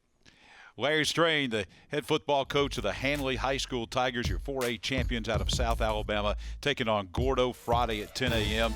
A tremendous game coming up. Handley, lots of tradition. Gordo, lots of tradition. 2 kind of brand names in Class 4A football. Well, I'm looking forward to seeing that matchup. Tanner Bailey, the quarterback for Gordo, a phenomenal talent, offers all over the world, it seems like, to play. And you got Dylan Brooks on the outside linebacker, number 26 for Handley. He is a wrecking ball, and it's going to be very interesting to see him getting the pressure on Bailey, and it's just going to be a great matchup there, and it's going to be a lot of fun Friday morning at 10. When you step on the field and watch Handley play and they're warming up, you do not have to ask which one is Dylan Brooks. He's 6'5", about 250 pounds, and he is a tremendous football player. But there's some tremendous football players on the other side of the football, too, in this Class 4A championship game. The North Alabama champions, the Gordo Green Wave. We're joined now by the head coach of the Green Wave, Coach Ryan Lawley. Coach, congratulations on that win and a tally last night against the Etowah Blue Devils, propelling your team to the 4A championship game at Bryant-Denny Stadium. I appreciate that. It's a great opportunity for us. Really excited for our kids last night. I thought they, played extremely hard and persevered, and we were just blessed to be here and excited about the upcoming week. You get to basically spend 7 more days with our brother, which now we're down to 6. But, it's kind of how our motto is a Green Wave Brotherhood, and we want to, do everything together, and it's something special, and just to, be able to extend it as far as we could to keep this same group assembled, because once it's over, this group would never be the same together again. So just a great opportunity for us to be together for, 6 more days. Well, Coach, we were talking a little bit about Tanner Bailey and had that collarbone injury about the middle of the season. How big of a lift was it to have him back for the playoffs, and not only for you, but as far as the community and the team as well? Well, Tanner's a great player. He works extremely hard. He's very intelligent, great competitor, always has been. But, he went down with a collarbone in the middle of the 5th game, and, it was tough. We had another kid that's a junior named Lawson Deal that came in for us, and he did a great job. And but for when Tanner got to come back in the first round, it was kind of like we got 2 starters back, because Lawson played receiver, punt returner, and played the secondary as well. And so it was kind of like we got 2 starters back. And since Tanner's came back, from that collarbone injury, as great as he was at preparing for football games, I think he's even better at it now, and he's actually playing his best football right now. So, he's a great competitor. He's excited each and every week to play, and he plays like he practices. And Coach Chapman, our offensive coordinator, quarterback coach, does a good job of keeping him coached up, keeping him ready to play. Coach Lally, what does it say about your football team, the fact that you lose a player like that? At any level, NFL down to Pee Wee, you lose a player like a Tanner Bailey, and you keep the train on the tracks, you keep it rolling, and you keep on having a phenomenal season. I think that says a lot about your football team overall, the fact that you lose a key player like that and you just keep on rolling. Yeah, it was hard to lose Tanner, but he was right there. One of the few guys you ever see come back from a surgery. He's right back there out there at practice. The very next day he got out of the hospital, and I think it says a lot about our team and as far as persevering. Obviously we faced everything that everybody else has this year, from June 1 on, as checking temperatures every single day, to wiping everything down, and wearing the mask and social distancing and all that stuff. But our team, Dr. Brandon and our trainer Erica, and our administration at our school did a great job with the orientation at the beginning of the summer, and everybody just we kind of bought into that so what now what mentality, and we faced a lot of adversities as far as we haven't played a home game all year, and because of some construction at our stadium that had to be taken care of. So I haven't heard our guys really complain about anything. Just anything that we faced is kind of so what now what. Just we were just thankful for the opportunity to get to play.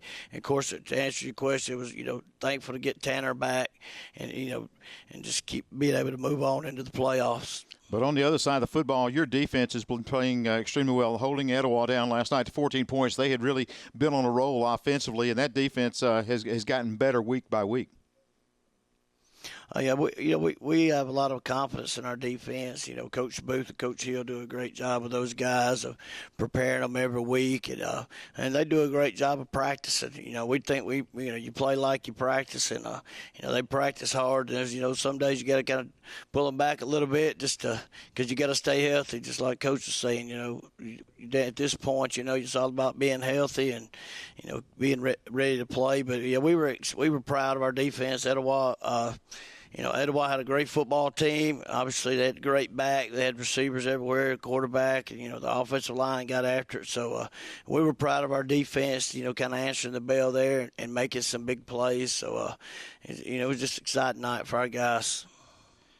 Coach, when the reclassification came out for the first time ever, Gordo moving up from 3A to 4A, and obviously, you didn't miss a beat. You're going to the state championship game in 4A. Tell us about that transition from 3A to 4A.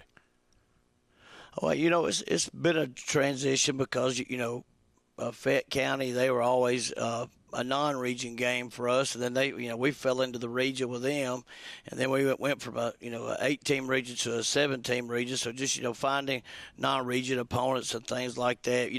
The football's been really good. It's just we're just glad to play. So whichever classification we were going to be in, we're excited for the opportunity. Obviously, we played some great football teams in our region. We thought did a great job. Like Northside was one of those teams that we faced this year that we thought, they just did a great job. Coach Hilliker does a great job with his team. So, moving up to 4A, it was a new challenge, but also it was something that we were glad, ready to accept. We tell them, this is about life. Life's going to be tough, and so whatever you face, you just got to go at it wide open, do your very best. Well, Coach, you're 90-14 there at Gordo, and the last time the Green Wave lifted that blue map was in 2001. What would it mean to your program to pull one down and get a big win this week? It mean the world. It mean the world to our players, and everybody a part of our family there at Gordo. Obviously we're glad to be here, but at the end of the day, I think anybody gets here, that's what they want to do. So that's why we work like we do, and I feel like we got a team that works extremely hard, and they're about each other. We talk about all the time. Everyone has selfishness in it, but you got to make a constant effort and a conscious effort to put yourself aside, make it about your brother. And when you do that, special things can happen. What we've tried to instill, and, our team chaplains and things like that have tried to instill is, not to be humble and not to have pride, because, pride comes before destruction, and destruction kills dreams. So we don't want to kill any dreams. So we've tried to stay humble, stay focused, and just, play each and every day and work each and every day to be the very best we can be. Coach Lally, congratulations on a phenomenal season thus far. Best wishes to your football team as you come down Highway 82 to Bryant-Denny Stadium to take on the Hanley Tigers in the 4A championship game next week. Thank you. Thanks for the opportunity. Coach Ryan Lally, head coach of the Gordo Green Wave, getting ready to take on the Hanley Tigers coming up Friday morning at 10 a.m. at Bryant-Denny Stadium. I'm sure he's happy to just come a few miles down Highway 82 to play. That'll, in essence, be right there in their backyard. Yeah, that eliminates a lot of the logistics you have to work out. But, yeah, just to come down and be in this ball game is so huge. You heard the emotion there in the voice, John. We talked about it. These coaches have poured so much into this season, and to get a chance to play for a state championship is absolutely huge. And it's just going to be a big day coming up this week and for all of these teams. We've met the 4A coaches. We're about to talk with some of the 2A coaches. An intriguing matchup coming up Friday afternoon at 2:45 in the Class 2A state championship game. Newcomer Abbeville hasn't won a state championship since 1971, taking on Mars Hill Bible, making their third consecutive trip to the Super 7 in two different classifications coming up. This will be a great 2A championship game coming up on Friday afternoon between Abbeville and Mars Hill Bible. Yeah, going to be a lot of fun there. You talk about Abbeville putting up the points last night, 60 points in a semifinal game, and it's hard to do that against anybody, but when you get the best of the best and you're playing the semifinals, you know you're doing something right if you can put up that many points. Speaking of the Abbeville Yellow Jackets, we're going to speak with the head coach of the Abbeville Yellow Jackets right now, and we're speaking with Ryan Stewart. And Coach Stewart, glad to have you with us this morning. Tell us about Abbeville Yellow Jacket football. 60 points last night, Coach Stewart, against a good Leroy team. Tell us about the game. Yes, sir. Biggest thing that, coming into the atmosphere where, Leroy, great student section.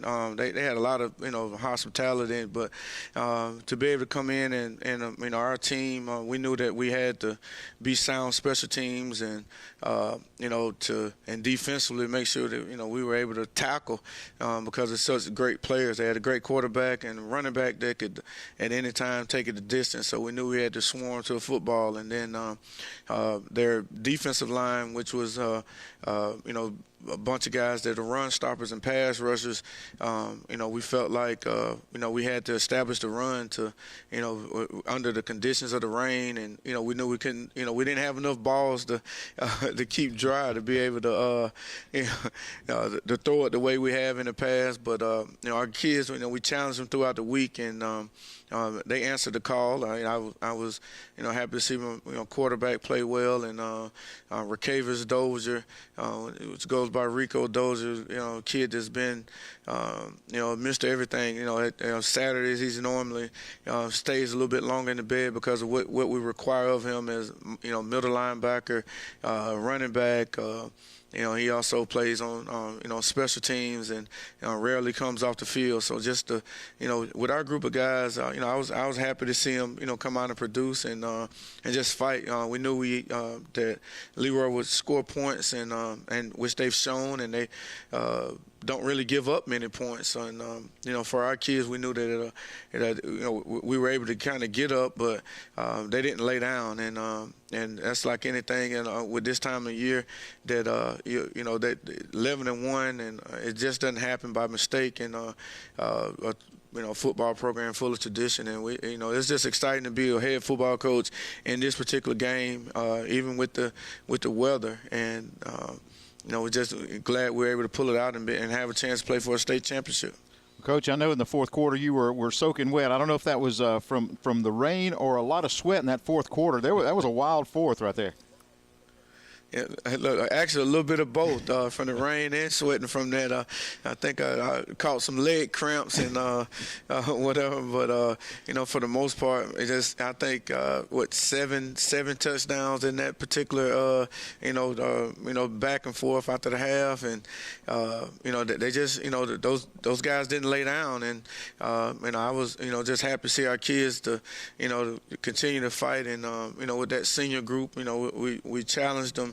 Is we knew that the season was going to end either this Friday or next Friday, and it was their choice on basically coming in and fighting for a chance to, as a football coach, we get a chance to just keep coaching them, and those guys get a chance to play another week of football together, and just to go through that, to put those uniforms on again, and even to practice in the stadium in the afternoon. And that was one of our team goals, was to get to a state championship game, and we thrive to train for that starting in the summer, and being able to play train in the hot conditions, to be able to play in the cold, and with this time of the year. But you got a group of kids that have been playing together, a lot of them since they were 5 years old, and having 6 sets of brothers and cousins on this football team, it's a bunch of kids that love each other, and they just they'll fight for each other, and that's what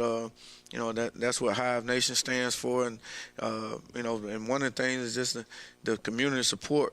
We were a little worried about the crowd at Leroy, and I think we had a pretty decent crowd, and a lot of people made the trip, even from other schools and within our region, to come and support, and that was big. Coach Stewart, let's talk about the team, some other guys on the team. I know earlier in the playoffs we had your game here on WOTM against B.B. Comer. You scored over 50 points in that game, and one of those names, you mentioned all the different families and so forth and cousins and on the team, and let's talk about the name Glanton, because those guys have been big for you all year. Tell us about the Glantons on this Abbeville team. Very, very unselfish players. Martavius Glanton, which is a quarterback, probably would have been a running back. And, we just, with what he brings to the table, it was hard to take him off the field as a quarterback. And, he suffered a season-ending injury as a junior. Only played 3 ball games, had, 6 touchdowns in 3 ball games. And, he rehabbed, came back, and, he was very determined, had some goals, some personal goals, but he's a very unselfish player. He's a kid that on on Thursdays or Wednesdays when we start cutting and painting the field. He's a kid that paints the logo every season, every game this season that we played at home. He painted the logo, and he didn't want any help. He's the first one to practice. Now he is the first one to practice. He's going to be the first one to leave too. But he's certainly a kid that. He leads by example. He can be vocal when needed.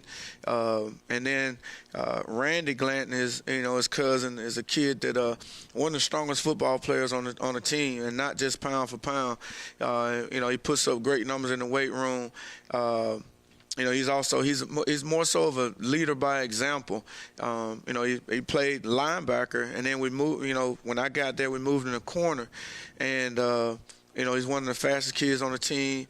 Has great hands, and I'm glad to be coaching a kid like that. And then there's another one, Keyshawn Glanton. He's in the ninth grade, and I think he's going to be just as good. There's something about that Glanton last name, but then.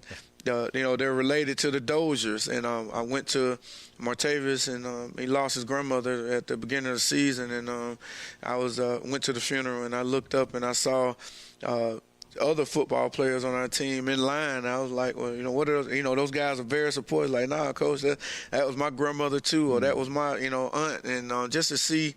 We got, small numbers, but with this group of kids, they've been together for so long. Some of them, if they're not brothers, they act like it. And, a lot of them are related. Just, with Abbeville being such a small town, it's some big families. So, and these kids have been together since they were 5 years old. Out of the 10 seniors, 8 of them, grew up playing on the same team. Well, Coach, Abbeville, as you mentioned, a very small town. I'm sure everybody's making plans to go to the championship next Friday afternoon. Talk about how excited this community is about their high school football. I'm telling you that's one thing. On game day, we have people coming from everywhere that graduated from Abbeville. Even like alumni that over the Alumni Association at FAMU. Mr. Greg, he comes to every ball game, home and away. My parents, which are my dad's now retired. He's living here in Montgomery. He hadn't missed a game. But just to see this community kind of get behind this football team, and it really it takes a village, from the pregame meals, and like I say, to even the donations, the hand sanitizer, the disinfectant spray, and but probably the most valuable thing to this football team is the support that this community brings. And I've been to a lot of great places. Grew up in Tallahassee, coached at Horseshoe Bend, and was at Prattville, and at Northview as well. But to see the amount of support and this, and the things that just the way this community comes together in Abbeville, it's amazing. Coach Stewart, congratulations to your football team. Looking forward to seeing you in Tuscaloosa coming up in the 2A championship game against Mars Hill Bible. Best wishes to you and your football team. Thank you so much. Coach Brian Stewart, head coach of the Abbeville Yellow Jackets, getting ready for Mars Hill Bible in the 2A championship game. Abbeville has not won a state championship or been to a championship game, Tommy, since 1971. That's 49 years, and even that year they had to share it with Aniana in a 0-0 tie. They're looking to win their first ever outright state championship. Yeah, and it's just a great experience when you talk about these smaller schools and smaller communities that get a chance to get on that big stage, and that's going to be the talk of the town this week. I'm sure the town will be painted up and getting ready for that game coming up on Friday. Again, kickoff 2:45 this Friday afternoon from Bryant-Denny Stadium as Abbeville takes on Mars Hill. Abbeville, I'm looking forward to seeing them. As we said, we had them earlier in the year right here on WOTM against BB Comer in the second round of the playoffs. An explosive offense. They score a lot of points. Another team that scores a lot of points, and they have a pretty good defense as well. The Panthers of Mars Hill Bible School. That will be Abbeville's opponent in the Class 2A state championship game. We're speaking now with the head coach of the Mars Hill Bible Panthers, Coach Darrell Higgins. Coach Higgins, good morning. Congratulations on the big win over Spring Garden last night in the North Alabama championship game in Class 2A, 32-14. Good morning. Glad to be here. Coach Higgins, I was at the game last night up in Florence, sitting out in the rain, watching the ball game between you and your team. Very impressive performance. We hear a lot about your offense, and they're very good, but I want to begin talking about the defense because Spring Garden came in with a lot of weapons and explosive offense of their own, and up until the fourth quarter, you had them shut out at 32-0. Your defense just all over the place last night. Defense has gotten better all year long. They do a tremendous job of reading their keys, doing their job, getting to the football, playing together as a team. Been really pleased with the progress of our defense all year long. Coach, you rolled up 457 yards of rushing last night and held Spring Garden to 30. And that, when you win championships, you got to be able to run and stop the run. And right now your team is doing both. That was something, we were going into that game knowing they run the ball well, they get on the perimeter, and we had to really take control of the line of scrimmage on both sides of the ball. With the weather like it was, we couldn't really throw the ball like we like to, and so I was really proud to be able to control the ball with our run game. That was something, Coach, sitting out there in my car before the game started, the lightning off to the south down on the river there, and then the rain kind of on and off throughout the game. But your ability to run the football, as Tommy mentioned, that was huge last night because the conditions just didn't warrant very much in the passing game, especially your ability to get outside on that Spring Garden defense. You've got such quick backs that can get to the corner very, very quickly, and last night you were able to get the edge a lot of times and use that speed to your advantage, and a lot of big chunk plays in the running game last night.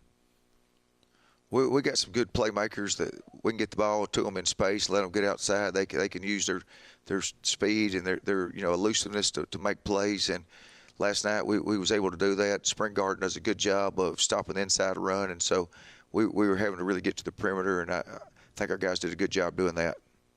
I want to talk about your running back, Justice McDaniel. He's put up some good numbers this year, and he is a big key for your offense. Talk about his development as the season has gone on. Justice is a super athlete. He runs physical. He's downhill. He's hard to tackle. He's got breakaway speed.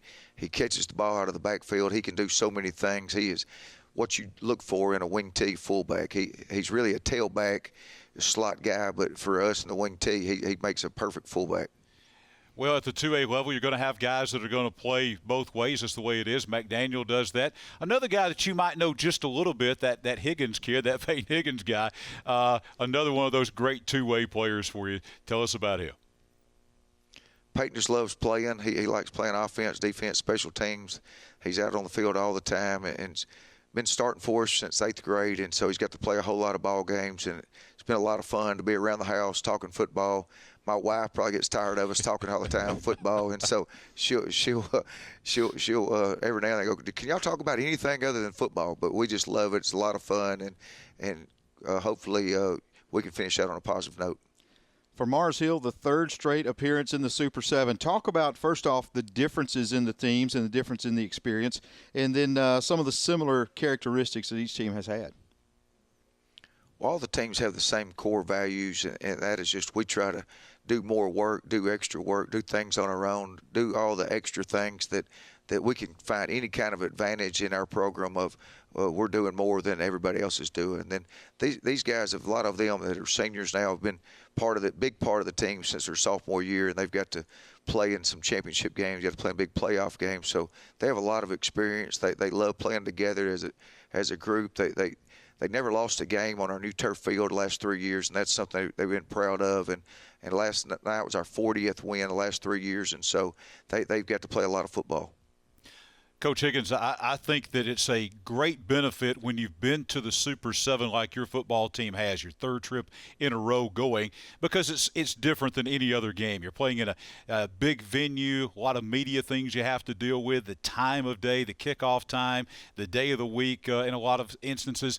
There's just so many different things that you have to deal with. Do you think it's beneficial to your football team that they have been through this a couple of times, that your guys have been through all that goes on that really has nothing to do with the ball game, but all the peripheral stuff that comes with playing in the Super 7 championships? I think it all helps and it all builds towards being more comfortable and getting ready to play. But also 2 years ago when we won the championship, we'd never won a playoff game before that. And so it really comes down to making plays on the game and getting out there and having your best day and doing things to win the ball game. All those things do help, but it's the end of the day, you got to go out and play football. Coach, I know one thing that I want to give you a recognition on is I know you're excited. You were the first coach there this morning, and I think some of your cohorts, they need your alarm clock. They kind of drug in a little bit late, but as they have made their way to the AHSAA. But hats off to you for being the first one there this morning. Well, I was excited, ready to go, couldn't sleep, and so I just said I'll just get out here and be the first one. Coach, as we talk about this program here, again, this is not a very old program. Only been playing football for 7 years. I think you've been the coach there for 5 of those. Well, what's been the keys to success of building a program from scratch and then taking it to 3 consecutive Super 7s? It's all about the administration, the people we have at the school, the families that are there, and then of course it goes all the way back to the kids. We got to have kind of kids that are buying into, willing to go and put the time in, the work in, the year-round commitment. And Mars Hill is a really special place, and what I love about it is that we can have our Bible classes in our chapel, but we still do our workouts and do all the things that we need to do to build a football program. Coach, thank you so much for the time. Looking forward to seeing your football team at Bryant-Denny Stadium in Tuscaloosa in the Class 2A championship game. Congratulations on the big win last night against Spring Garden. Thank you. Darrell Higgins, head coach of the Mars Hill Bible Panthers.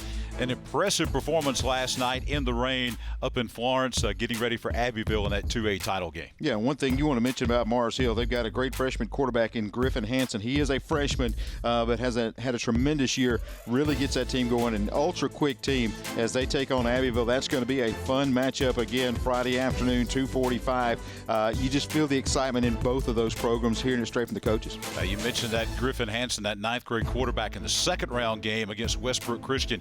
He was 6 out of 6 for 241 yards and 5 touchdowns.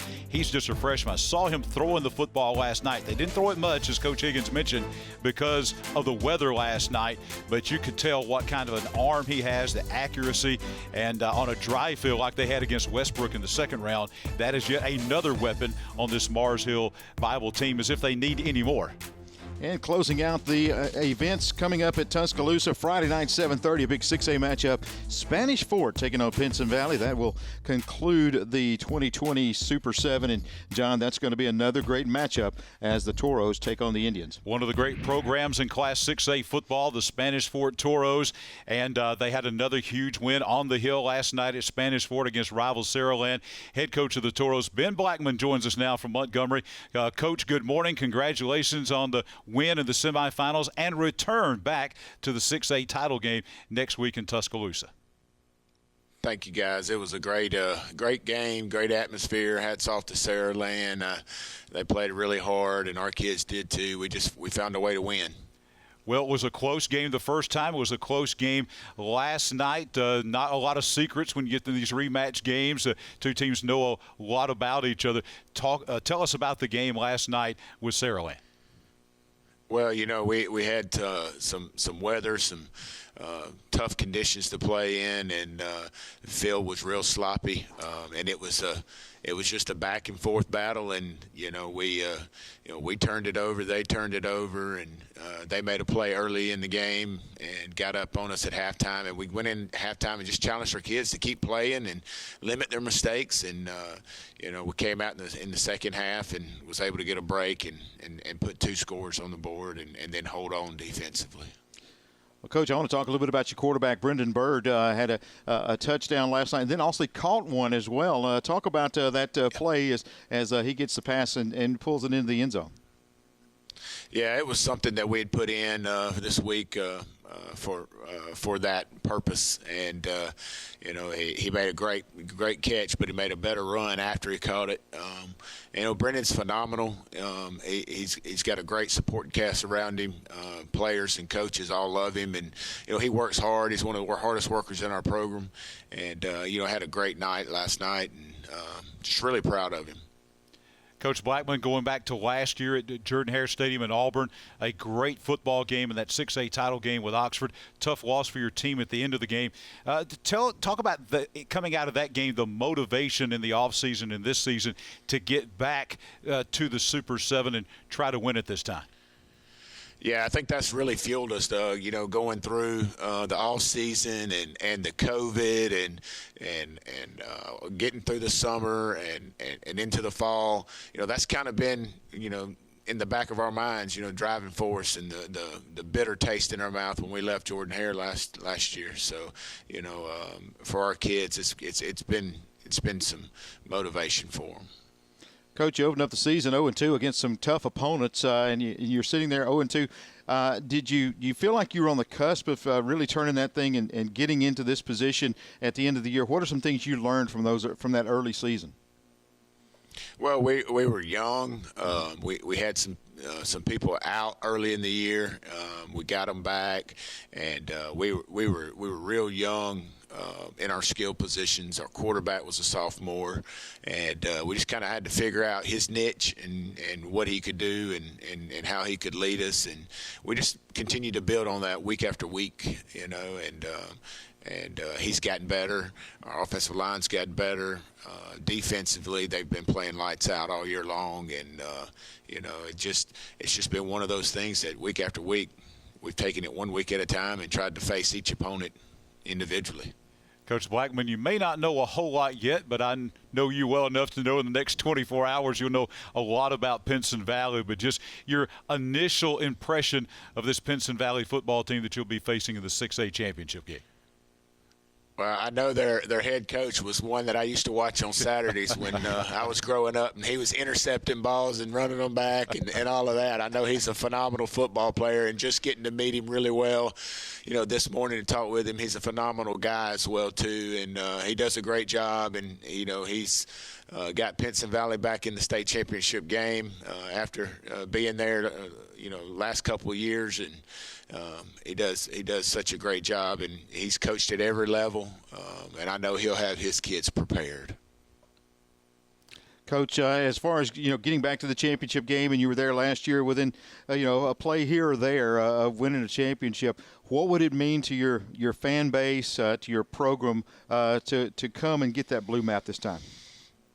Well, I mean, you know, it would be, you know, huge for our community and excitement, you know, and, you know, going out and having a great week of preparation is going to be key. You know, we've got to go out and prepare and have a great week and really, you know, strive for perfection this week. Coach Black, when we talk about tradition, we talk about a lot of these teams that maybe have been doing this for 50, 60, 70, 80 years. You know, there's only been a football team in a school at Spanish Fort for 15 years, but you've already been in 5 state championship games. This will be 6 coming up, and you're phenomenal, Spanish Fort is, in state title games, 4-1 overall. The success of this program, I think, is probably one of the great stories in high school football as you look back over the history.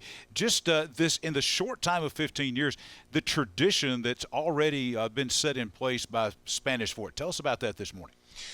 Yeah, you know, I think that's just what's bred in our homes of our kids and our community. Our parents are high achievers, and they demand a lot out of their kids.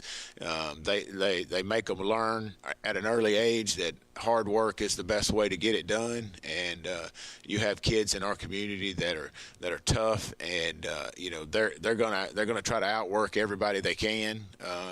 Putting extra stuff in, off season, in season, all of that, and you know, I think that's kind of the key is our kids believe, and they believe through hard work and dedication and what they strive for. Well, Coach, beginning with this meeting this morning, I know the next several days are very busy, and I want to give you an opportunity to talk about some of your support people that help you to do all of these things that you have to do to get ready for a championship game. I know a lot of folks, the outside fan, just says, hey, they show up and play, but there are so many things to get ready for. Talk about some of your people around your program that are able to help you to get ready for this. Yeah, we have a great group of moms and dads who pour all their time and effort into, you know, getting us ready. Man, Mr. Kitchens, Mitch Kitchens, and helps me a lot, and all of the guys in our booster club. They, you know, from, you know, Thanksgiving night, they're out there painting the field for this past game, and those guys are just they're awesome supporters of our program, and you know. we wouldn't be where we are without those types of people in our program.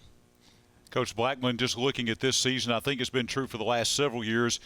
It appears to me, anyway, that Class 6A, top to bottom, north, south, probably the most competitive classification. So many good football teams in Class 6A. So to come through all of those great teams and come through this season, you play in a tough region. The playoffs have certainly not been a walk in the park. Just talk about the grind, I guess, of a team coming through, how competitive Class 6A is here in Alabama. Yeah, I think it's top to bottom the most competitive, classification there is, from 6A. And I think we play in one of the most competitive regions as well as the Birmingham region. I think, both teams that are in the Super 6 have definitely had to earn it. For the teams that they've had to go through and play and get here, we've both played some really, really quality football teams all year long, and top to bottom, I'd have a hard time believing, somebody had better competition in their classification. Coach, I know the answer to this question, but in your words, it never gets old. Going to the Super 7, playing for state championships with thrilling wins last night like you had in the semifinals at home against Saraland. I mean, just describe for the folks out there who maybe never get to experience these things, that coach for a lot of years and it never happens for them, and it happens at Spanish Fort on a continuous basis for the most part. Just that feeling that you have going through a playoff run like this.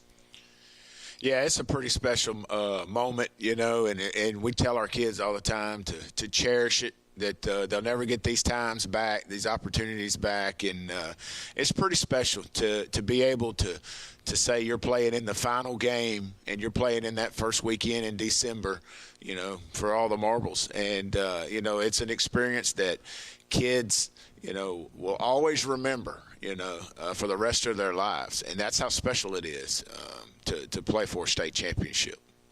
Coach Blackman, thank you for the time this morning. Congratulations on the big win last night against Saraland. Best wishes to you and your team as you come up to Tuscaloosa for the 6A championship game next week. Okay, thanks, guys. Appreciate y'all. Ben Blackman, the head coach of the Spanish Fort Toros. Pretty amazing, Tommy Wood, what they have been able to accomplish. You go back 15 years ago, and they're just starting football and school from scratch. And now, look, I think this is their sixth appearance in a state championship game. Yeah, what a dominant program they have. And like we said, 6A, when you start talking about the 6A programs and you talk about the South, you're talking about some really, really tough programs to work their way through. And it seems like Spanish Fort, year in and year out, right there in the thick of things and playing in back-to-back Super 7s.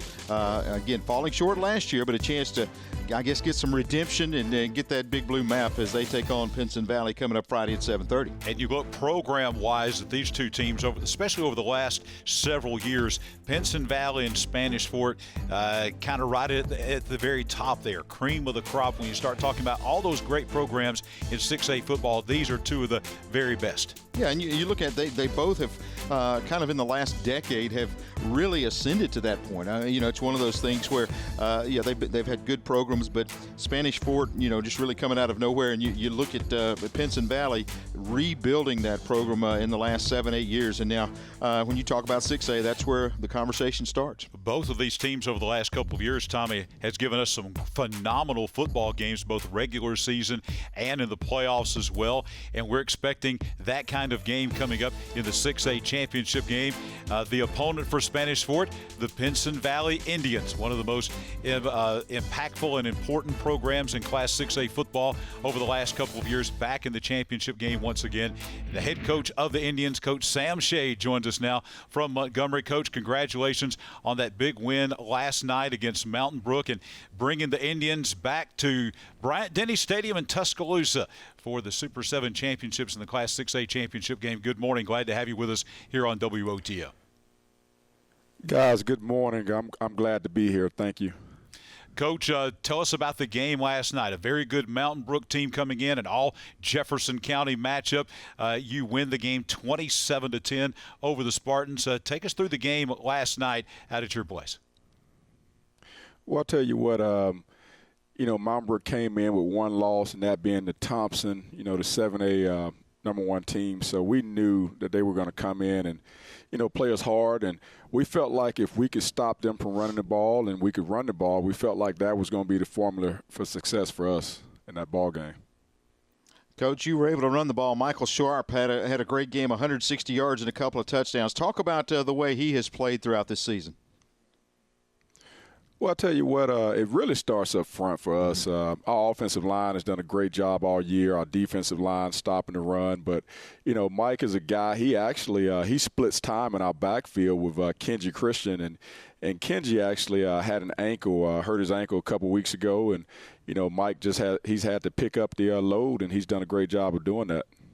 Coach Shade, very impressive run these last couple of weeks by your football team. You want to be playing your best football at this time of year. It appears you're doing that. You beat number 1 Oxford last week, 34-2 in the quarterfinals. Last night you beat the number 2 team, Mountain Brook, 27-10. I don't know that your football team can play really any better than what they've been playing the last couple of weeks. You're playing really great football at the right time of year, it appears. Well, and that's something we talked about. I knew early on that it was going to be a little tough for us, especially opening the season up against Hewitt-Trussville. And then week 5, we end up playing Ramsey, who obviously was playing really well. And so we had some roadblocks, but we stuck together. And the thing this team did was, just kept working and just stayed together as a team. And we knew that once we got some guys back healthy and got everybody on the field, we felt like we had a chance to make a run. Coach, I saw some video of you talking to your team about believing in your coaching staff, your system, and you can pretty much now say that this team is pretty much believing, aren't they? Yes, sir. Yes, sir. They are. Actually, like I said, after the Ramsey game, we really came together. We kind of had a, come to Jesus, and we just talked about, look, either we're going to be a group of individuals that aren't going to accomplish anything, or we're going to come together and just see how far we could go. And I told the guys, I said, we're good enough. We just got to believe it and come together and do it together. Coach Shea, we talk about the memories that you are generating right now that coaches and players will remember for the rest of their lives coming up. You, as a former Alabama great football player, in your first year as head coach, taking your team down to Bryant-Denny Stadium, your old stomping ground, so to speak, to play in the state championship game on the turf there at Bryant-Denny Stadium. This has got to be beyond special for you personally, the way this season has unfolded. Well, it really is, especially being able to go down to Bryant-Denny. I've got a daughter that graduated from Tuscaloosa down at Alabama in 2018. I've got a daughter that's a sophomore there. And, just thinking about my time down on the capstone, it's definitely I'd be remiss if I didn't say it's a special moment for me. Well, Coach Blackman a few moments ago said that he grew up watching you play. I don't know if he's trying to date you as far as your age or what, but he said he remembered you scored all those touchdowns. And but he may be trying to say that you're on the older list. No, not at all. Actually, we talked earlier, and actually we've got some history. The first time I coached high school ball, I was at Briarwood Christian, and we played a team. His first year as a head coach in 2007, we played against him. He was at Greenville in the playoffs. So, we've got some history, but great guy, Coach Blackman. Coach Shade, I asked Coach Blackman the same question that I'm going to ask you, and that is, I know you haven't probably looked a whole lot at Spanish Fort. You will over the next 24 hours or so as you get ready for them, but just your initial impressions of this Spanish Fort team and program. Well, I'll tell you what, the region they play in down there, playing against teams like Saraland, and I'll tell you what, it's a tough one to come out of, and they actually, my hat goes off to them, the job they did last night, pulling that game out. I read up on it, saw a little bit of it, of the highlights from the game, and it just shows you that those guys, they're going to come play 4 quarters, and they're going to try to find a way to get the win. Coach, I want to single out one of your athletes. I know it's all about the team, but everybody likes to talk about Kool-Aid McKinstry. What's it like coaching a player with that much athletic ability? Well, it's been special. It really has. Not just with the ability, but Kool-Aid's a kid. He's got a great personality, and he brings that to the table every day on the practice field and the meeting rooms. Just really keeps it light for the guys, and I think a lot of our guys feed off of that. Coach Shade, tell us about your quarterback, Zach Pyron. How big of an advantage is it to have a guy transferring from your program from a state championship team, a team that is used to making state championship runs, and a team that's been to the Super 7? They've been in the state championship game. What he brings to the table, that intangible alone, has got to have been huge for your football team, will be even bigger going into the state championship game this week.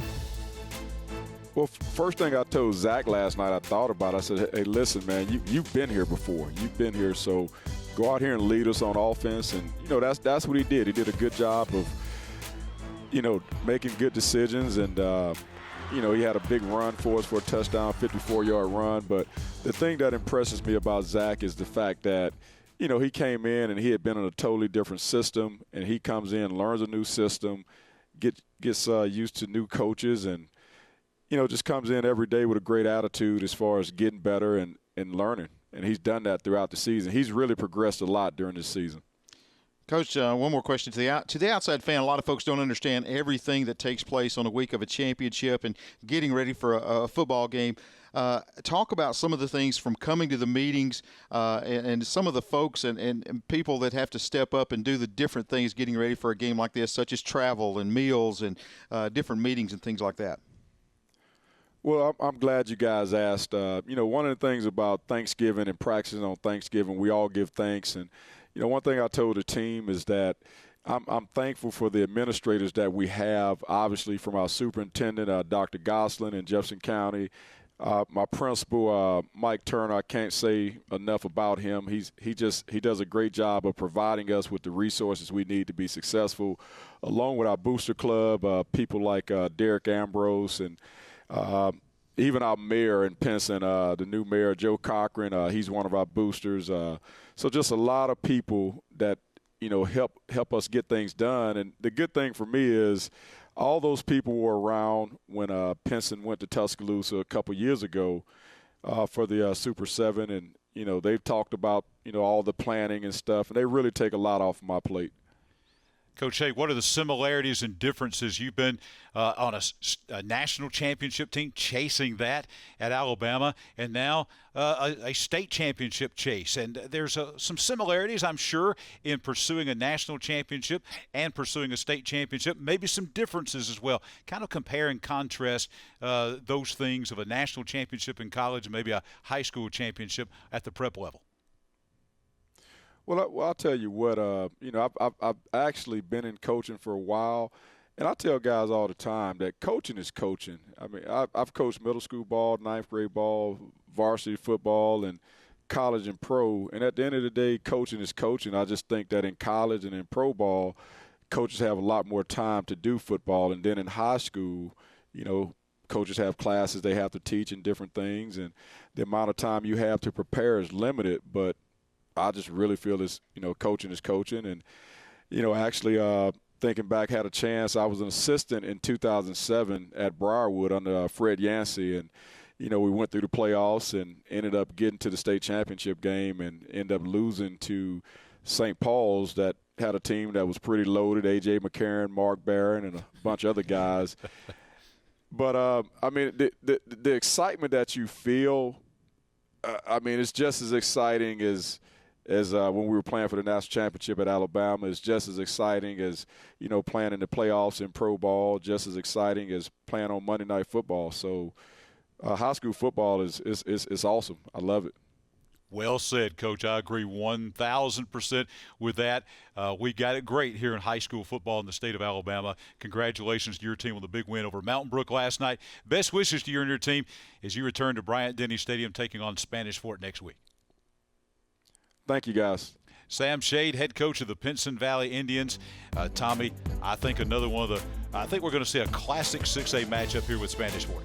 Yeah, I think it's going to be a tremendous game, and you talk about two great coaches right there, and that's going to be a fun one to watch right there to cap things off. And I just expect all the games to be really good, and these teams are so well deserved as far as being there, and that's going to be just a lot of from start to finish, this could be a tremendous Super 7. And we talk a lot about the coaches. That's the emphasis on this show. But the talent level that you're going to see in every classification, Tommy, from 1A all the way up to 7A, you're going to see future NFL guys, future major college guys. You're going to see guys that maybe they don't go to that level of play at the college level, but they'll be all-time greats in Alabama high school history, names that will be in the record books forever.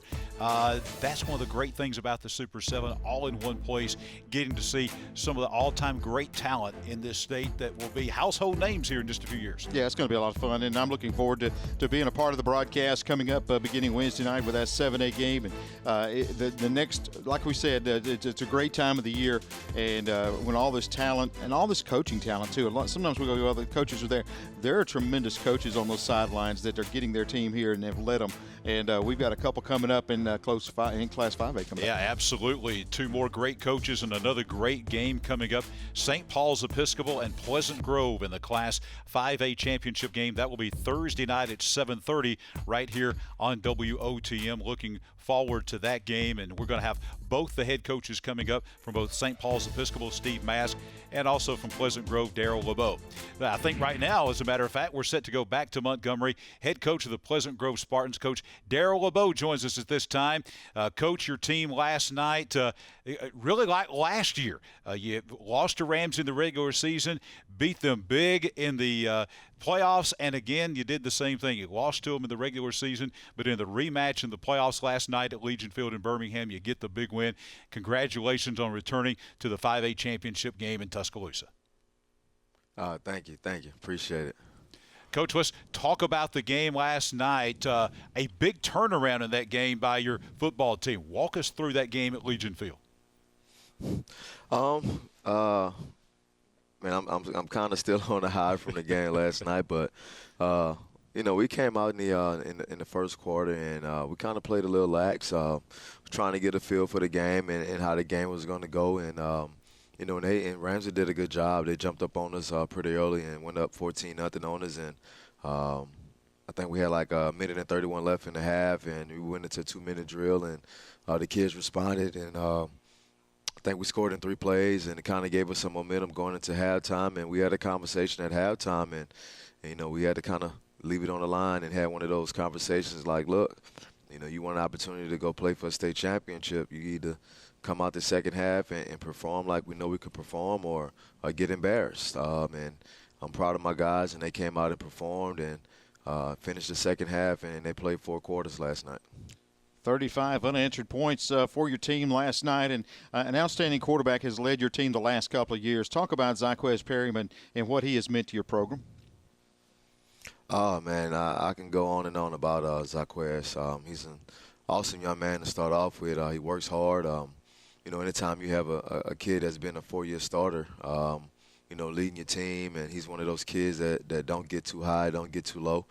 He could go throw 4 touchdowns, and you look at him, and he might smile at you a little bit, but it's all back to business. It's all back to work. So having somebody like that to pull the trigger for you and to lead your offense and to be a leader of your team is awesome. Perryman at quarterback and then Christian Lewis at wide receiver.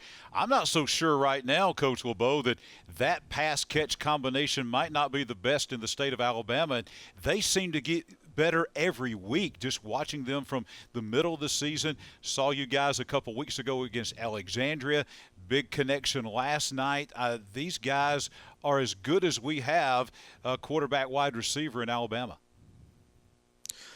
Yes, definitely. And I think it's their relationship that's off the field. Those guys are really good friends. And they've been playing football and basketball since they was in the 8th grade with each other. And I think it's the relationship. When you kind of have that chemistry with your quarterback and with your receiver, it kind of makes things a little bit easier. And I think it's a trust factor there that, sometimes as a coach you may not fully understand and that chemistry that they have. And for them, they're just out there in the backyard having fun playing football. Well, I think one of your most dangerous players is Jamarian Furlow. He can get it done through the passing game and get the running game as well. A tremendous athlete. I want you to talk about him, but also your guys up front really have paved the way for a tremendous offense. Furlow is without a doubt one of the best athletes in this state.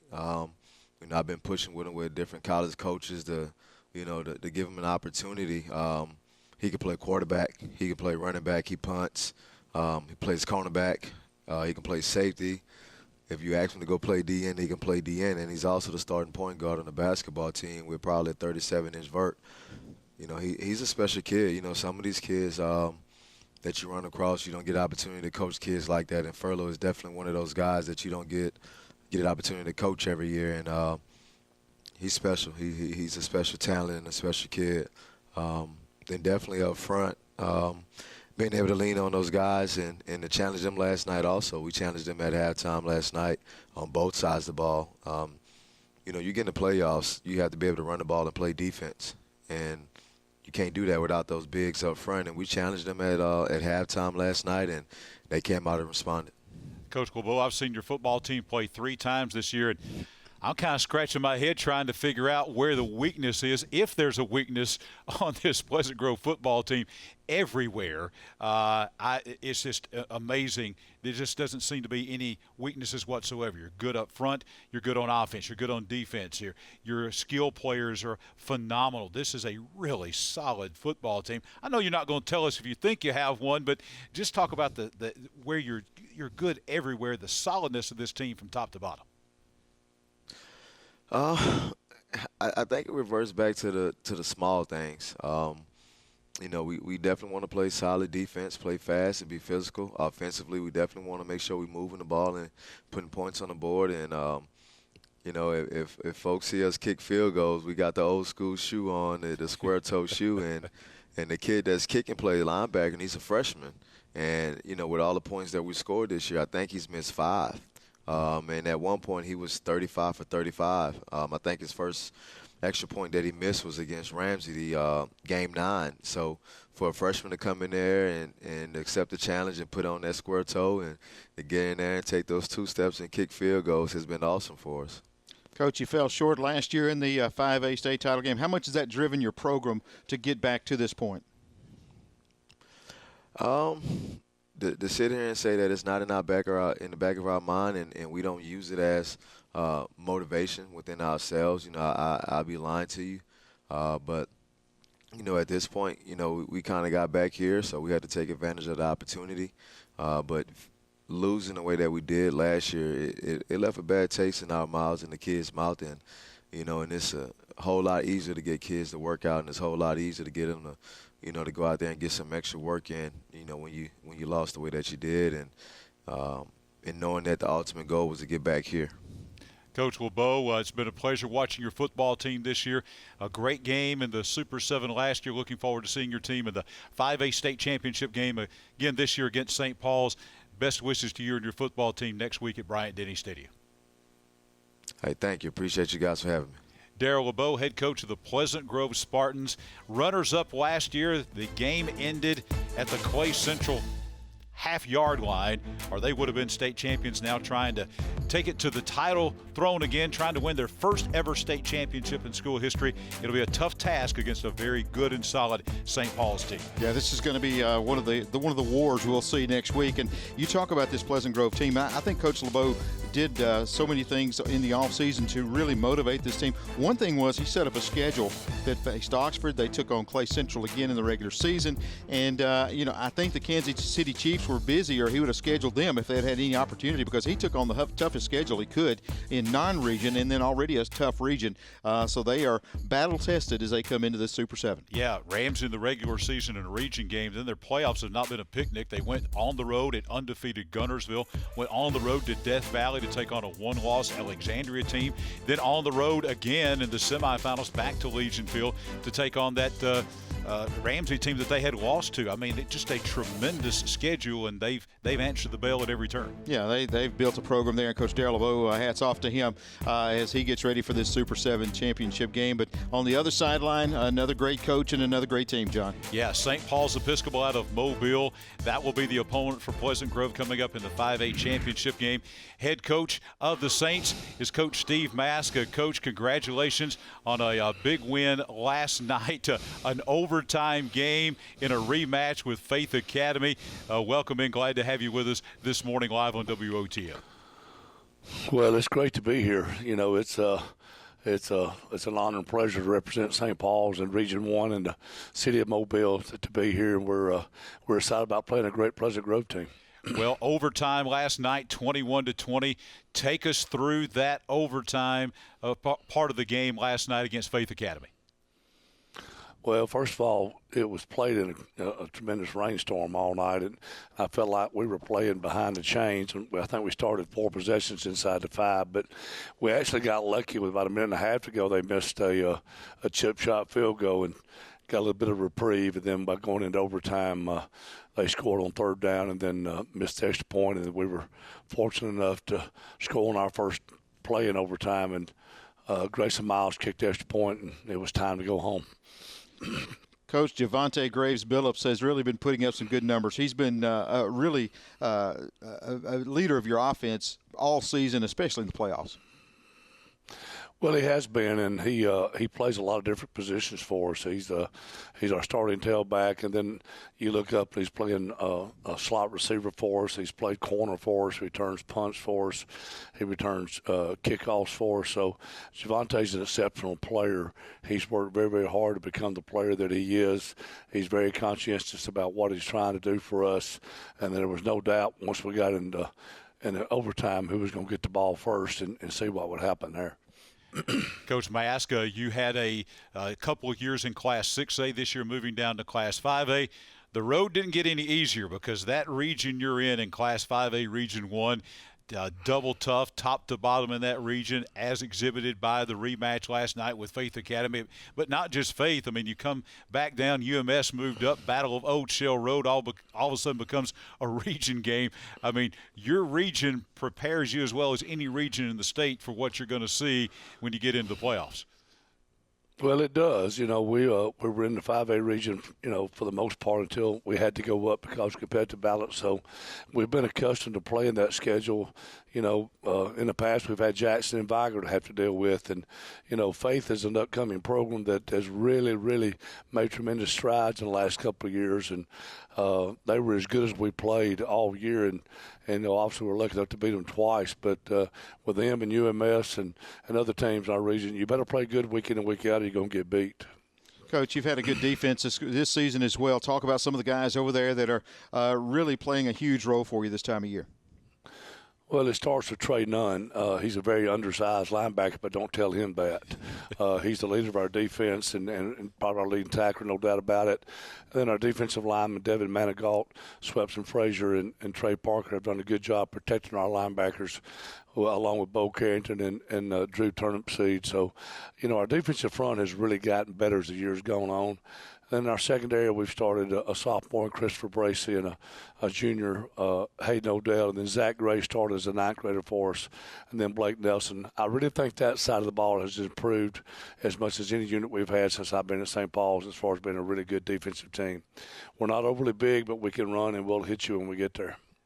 Coach Bask, I think a lot of high school football fans around the state are really looking forward to this state championship game. 2 really great, solid football teams, and your team at St. Paul's and Pleasant Grove. What are your initial impressions about Pleasant Grove from what you know of them right now? Well, everybody says talk about people being well coached. I know what kind of job Darrell LeBeau does. You know, we're fortunate enough to be the head coach of the Alabama Mississippi game this year, and I chose him last summer to be on that staff with us. If I'd known he was going to do this to me this week, I might not have went in a different direction. But we do know they're very explosive. You know, you got to be in the right place at the right time, and they're also a physical team. They're coming into this with a little bit of chip on their shoulders with the way they lost last year on the last play of the game, getting tackled at the 1. So we expect nothing but the best. And they too have played a tough schedule, you know, with the Oxfords and then playing Ramsey twice. So we expect to see a really, really good team. Coach, I had the opportunity to come down to St. Paul's a couple of weeks ago and watch your game. And I tell you, you've got an incredible fan base and a very loud and vocal group. And the folks really get behind your program. Talk a little bit about what a championship would mean to them. Well, I think it meant a lot to them because, we've been through a lot of wars together in the last couple of years, and there's been a lot of pride that's never left St. Paul's. We have a tremendous athletic program, in all sports, but our people give us tremendous support. They buy into everything that we ask them to do. They're there. It's always what can we do to make things better for you. Our administration, our faculty, and the staff. It's just it's a total group effort, and that's why our school's built, with the academic side and the athletic side and the spiritual side and the fine arts. There's no one program above the other. We all pull for each other and do what's best for our kids, and so our community has really bought into that in all areas of our school. Coach, St. Paul's has been a really preeminent program in 5A and in 6A football for many years now in the state of Alabama, really a household brand name in high school football. You mentioned the support that you get from the community and from your school, but what are maybe some other ingredients you think have been important over the years to making the St. Paul's program overall what it has become the last several years? Well, I think our good kids play great, and our great players play great all the time, and our average kids play good because the expectations have been set so high with the groups before them. St. Paul's have been a good program long before I got there. It'll be a good program after I'm gone. It's just what they expected out of them. Again, I'm going back to the entire school setting, but that's the way it is in the classroom. If you can make an A, you're supposed to make an A. If you can make a B, you're supposed to make a B. And same thing with football. If you run a 4-7, you play at 4-7. Nothing but your best, and what we want out of you is going. That's what it's got to be for us to be successful. We don't always have the greatest players in the world. We have a lot of really good players. I don't take that away from them, but it's a total team commitment from everybody there. And there's an old saying that football doesn't care who scores with it. It just wants to score. And so that's the approach that we take, that everybody's bought in to being the best team that we can be, and only that we can be.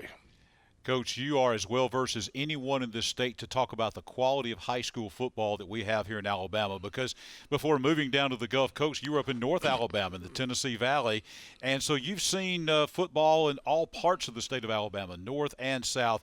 We're really kind of spoiled, I think. The quality of high school football in this state is phenomenal, and you're as well spoken as anybody to talk about that quality of high school football in Alabama. Well, it just means a lot. I think that the one thing that separates Alabama and a couple other states is it just really means a lot to show up on Friday night. And then, we have tremendous coaches in this state and I'm watching that change a little bit by being part of the old guard now. I see a lot of really good young coaches coming into the profession and continue to do things. Football changes. It never stays the same. But at the end of the day, it all comes right back down to blocking and tackling. That's one thing that the coaches in the state of Alabama do a good job of teaching the fundamentals. Football's better in different parts of the states. For whatever reason, I don't know that answer. But at the end of the day, from Copper County High School to St. Paul's Episcopal School, it's all important. And as long as it stays that way, then the state will be fine.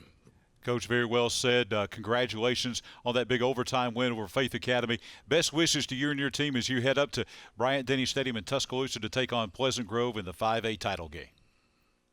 Well, thank you very much. We're looking forward to it, and we invite all of our St. Paul's people and alumni to get there with us, and we appreciate y'all having us today.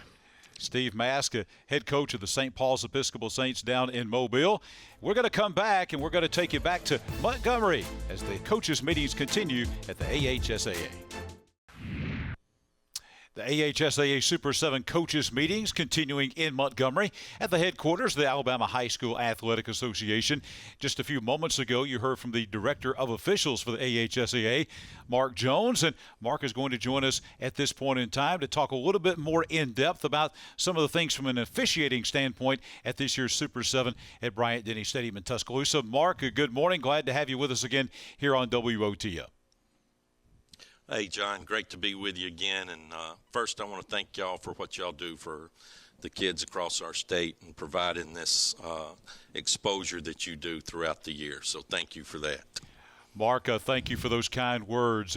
Let's talk about instant replay because, as you mentioned at the podium up there talking to the coaches just a few moments ago, there are some things that are what I would call non-negotiables. There are some things that will be automatically reviewed. Go through those things, the things that automatically no one has a choice, they're going to be reviewed. Okay, our review system in instant replay is a little different from what you'll see in the games today. In other words, every play is not automatically reviewed. We only review scoring plays and potential scoring plays automatically. And a potential scoring play is a play where a pass may have been ruled incomplete, whether the foot came down out of bounds and actually it was in bounds, or whether it was a completed pass that didn't hit the ground. Those are potential scoring plays. Also, whether or not a run up the middle and they ruled the runner short, but replay shows that he actually scored. That's a potential scoring play. A play towards the corner, towards a pylon, where they ruled him out of bounds, but he may have scored. Those potential scoring plays are automatically reviewed, and then every score will be reviewed to confirm that it was a touchdown prior to kicking the extra point. Same way with field goals and extra points. We will review those if we have the camera angle to determine whether we missed a call on the extra point being good or no good. We would overturn that call as well. Those are automatically reviewed. Other than that, it's a coach's challenge. Coach Tommy Wood here. Let's talk about those coaches' challenges, how many they are allowed, and what it costs them if they're wrong and things like that. Each coach has a red flag that they throw on the field. They have 2 challenges per game. They maintain those challenges as long as they're correct. Once they miss a challenge where a call was not reversed, then they lose that challenge and they're charged with a timeout. If they don't have any timeouts, they're charged with a delay of game penalty. But if they got the call or the call was reversed, they maintain those 2 challenges. Once they miss twice, they are out of challenges, and then the only reviews are the automatic reviews. Marco, one of the reasons that you went over this with the coaches today is, again, unlike the college game where all the college games are televised and there's instant replay at every college game, that's not the situation in high school because a lot of the schools don't have instant replay. So this is a new experience for them. I'm sure not only today, but also as they move through the week in Tuscaloosa, this is something that is addressed very heavily with these coaches, right? Yes, sir. And, I'm proud of the fact that Coach Savarese and Greg Brewer several years ago started looking into instant replay, and Alabama is basically the leader across the country in initiating instant replay. We were in our 3rd year of the experiment of instant replay this year, but at the beginning of the season, we didn't want to lose our 3rd and final year of that experiment with a shortened season, so we appealed to have our 3rd year next year instead of this year. So we were unable to have instant replay in the regular season this year.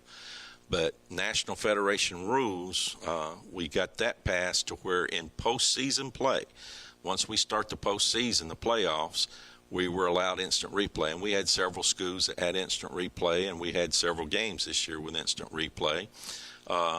And the state championship game, we're able to use instant replay, and because we team with DV Sport, we're able to use the same equipment that they'll be using today in the Alabama-Auburn game. So we're fortunate to have that, and I like our process a lot better because you're not stopping the game throughout the game to review what I call some petty missed calls or potential missed calls. We're only wanting to hit the big calls and keep the game moving as much as possible. Hey, Mark, let me ask you this. On a coach's challenge, is there a time limit as far as how long the officials will look at? I know a lot of games that you watch in the college level, it seems like they're taking about a 5 to 6 minute wait there before they make a decision. Is there a time limit coming up next week? Yes, I'm glad you brought that up because I failed to mention that earlier.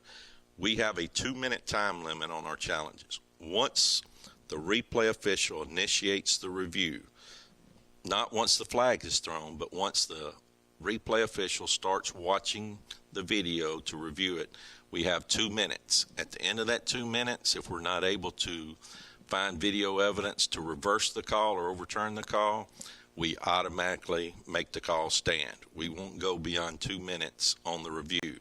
Now, if we determine that we have video evidence, say after a minute and 55 seconds. It may take a little bit to determine where the ball is going to be spotted, what we're going to do. So it may seem like it takes more than 2 minutes, but we have a 2-minute maximum to reverse the call, or else the call will stand. Mark, there are maybe some other things. I know in particular we're talking about the media timeout. So fans that are going to the games at Bryant-Denny Stadium, perhaps watching here on WOTM, what are some other things that may be different at the Super 7 as opposed to what they would see in a regular season high school game from an officiating standpoint?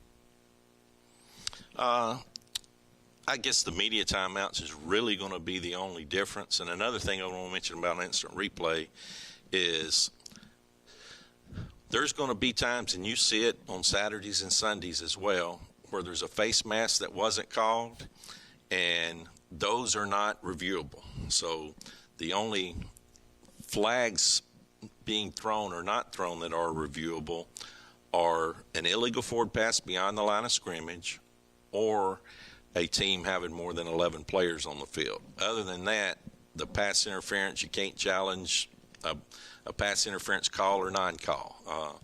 Holding and all of those are not challengeable. But then the media timeouts, under 7:30 of each quarter, we will have a media timeout at the first opportunity. And the first opportunity is any score, timeout, any unusual delay such as an injury, or a change of possession, a punt, a fumble, an interception. Unless that interception or fumble ends up inside the 20-yard line, we consider that a momentum swing, and we will not take it at that time until the next opportunity. One thing outside of the instant replay, I want to ask, when you get to these games, of course, this is the highest level. When you're at the championship game, the officials that are selected for these games are some of the best around. And talk about the selection process for these officials that get to come to the Super 7. I'm glad you brought that up as well. As much of an honor it is for the teams and the players that make it to the Super 7, it's the same with the officials. They work all year. Preseason, they attend camps, meetings, study the rule book intensely during the season, and they work very hard to be selected. We have 8 districts where we have district directors that evaluate their officials within their district and recommend the officials. And then it's both the most rewarding part of my job and also the most frustrating part of my job is selecting those officials. It's great to be able to call and notify those officials they've been selected, but there's only 49 slots, and there's hundreds of officials that could call in the championship game, but there's only 49, and it is some of the best in the state that will be calling in the Super 7. And I'm proud of those officials for reaching this point. Well, Mark Jones just described the best of the best in the state of Alabama in officiating, and I'll tell you, Mark Jones is the best of the best as well, Director of Officials for all high school sports here in the state of Alabama. Mark, thank you for the great job you've done over the years, and thank you for joining us here this morning on WOTM. Thank you, John. Look forward to seeing y'all next week. Thanks, Mark. Mark Jones, Director of Officials for the Alabama High School Athletic Association. More from Montgomery in just a moment. John Holder, Tommy Wood standing by now with the Executive Director of the Alabama High School Athletic Association, Coach Steve Savarese, as we're getting ready for the Super 7 championship games coming up at Bryant-Denny Stadium in Tuscaloosa. Coach, glad you could spend a few moments with us. Well, thank you, John. Thank you all for having me on. And I just want to thank WOTM. Y'all just do an awesome job with this production, and we're proud to have you as partners for our Super 7. We are honored to be on board with the Alabama High School Athletic Association state championship events, especially including this Super 7 championship event coming up at Bryant-Denny Stadium in Tuscaloosa.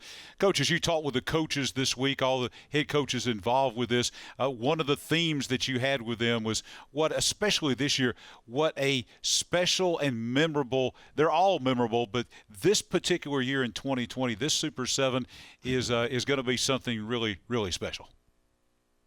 Well, it is, John, and there'll be only one part of this year's Super 7 will be the same, and that's the game itself. everything else around the game will be different due to COVID-19. And I'm just very thankful for all of our coaches for all the sacrifices, understanding, and their commitment to our health and safety of our student athletes. So while it'll be different in the stadium, it won't be any different on the field. And we've got 7 fantastic games for this week.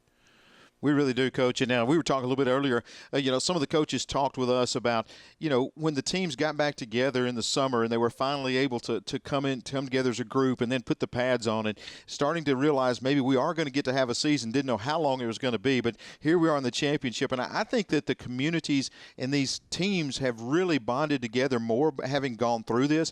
And it just feels like to me that this Super 7 will be more of – no one takes it for granted at all, but I think this will be even more special. Well, without a doubt, the entire season has been a rallying point for each community. It's given something positive to talk about other than politics, other than the virus, or whatever else is negative out there in the world. It's given something to talk about, the quarterback, the coach, the official, whatever it was. It's just given something for everyone to talk about positively, and I'm thankful that we've had high school sport this year, because I would hate to think what 2020 and this fall would have been without sport. Coach Savarese, your remarks to the head coaches, one of the things you mentioned to them is other states, you've been to a lot of these state championship events, they deliver state championship games maybe with bigger crowds, but they don't deliver the experience that we do here in Alabama. Super 7 championships are a great example of that for the fans that are going to come down to Bryant-Denny Stadium next week to watch the games. They are going to see much more than just a football game. Isn't that right, Coach? Well, without a doubt. We always tell our folks here at the association, our staff does a great job, that we want to provide an experience of a lifetime. Not just a game, but to do other things. And we hate this year due to COVID, we can't have the kids experience a Walk of Champion or maybe do the tours they've done in the past. But we try to make our events an experience they'll never forget. And as I always say, I'll never forget the first time Steve Smith from Piedmont in the very first game stepped on the field in Tuscaloosa, and watching tears in his eyes, I knew that this game was going to be the experience that so many of our kids would appreciate.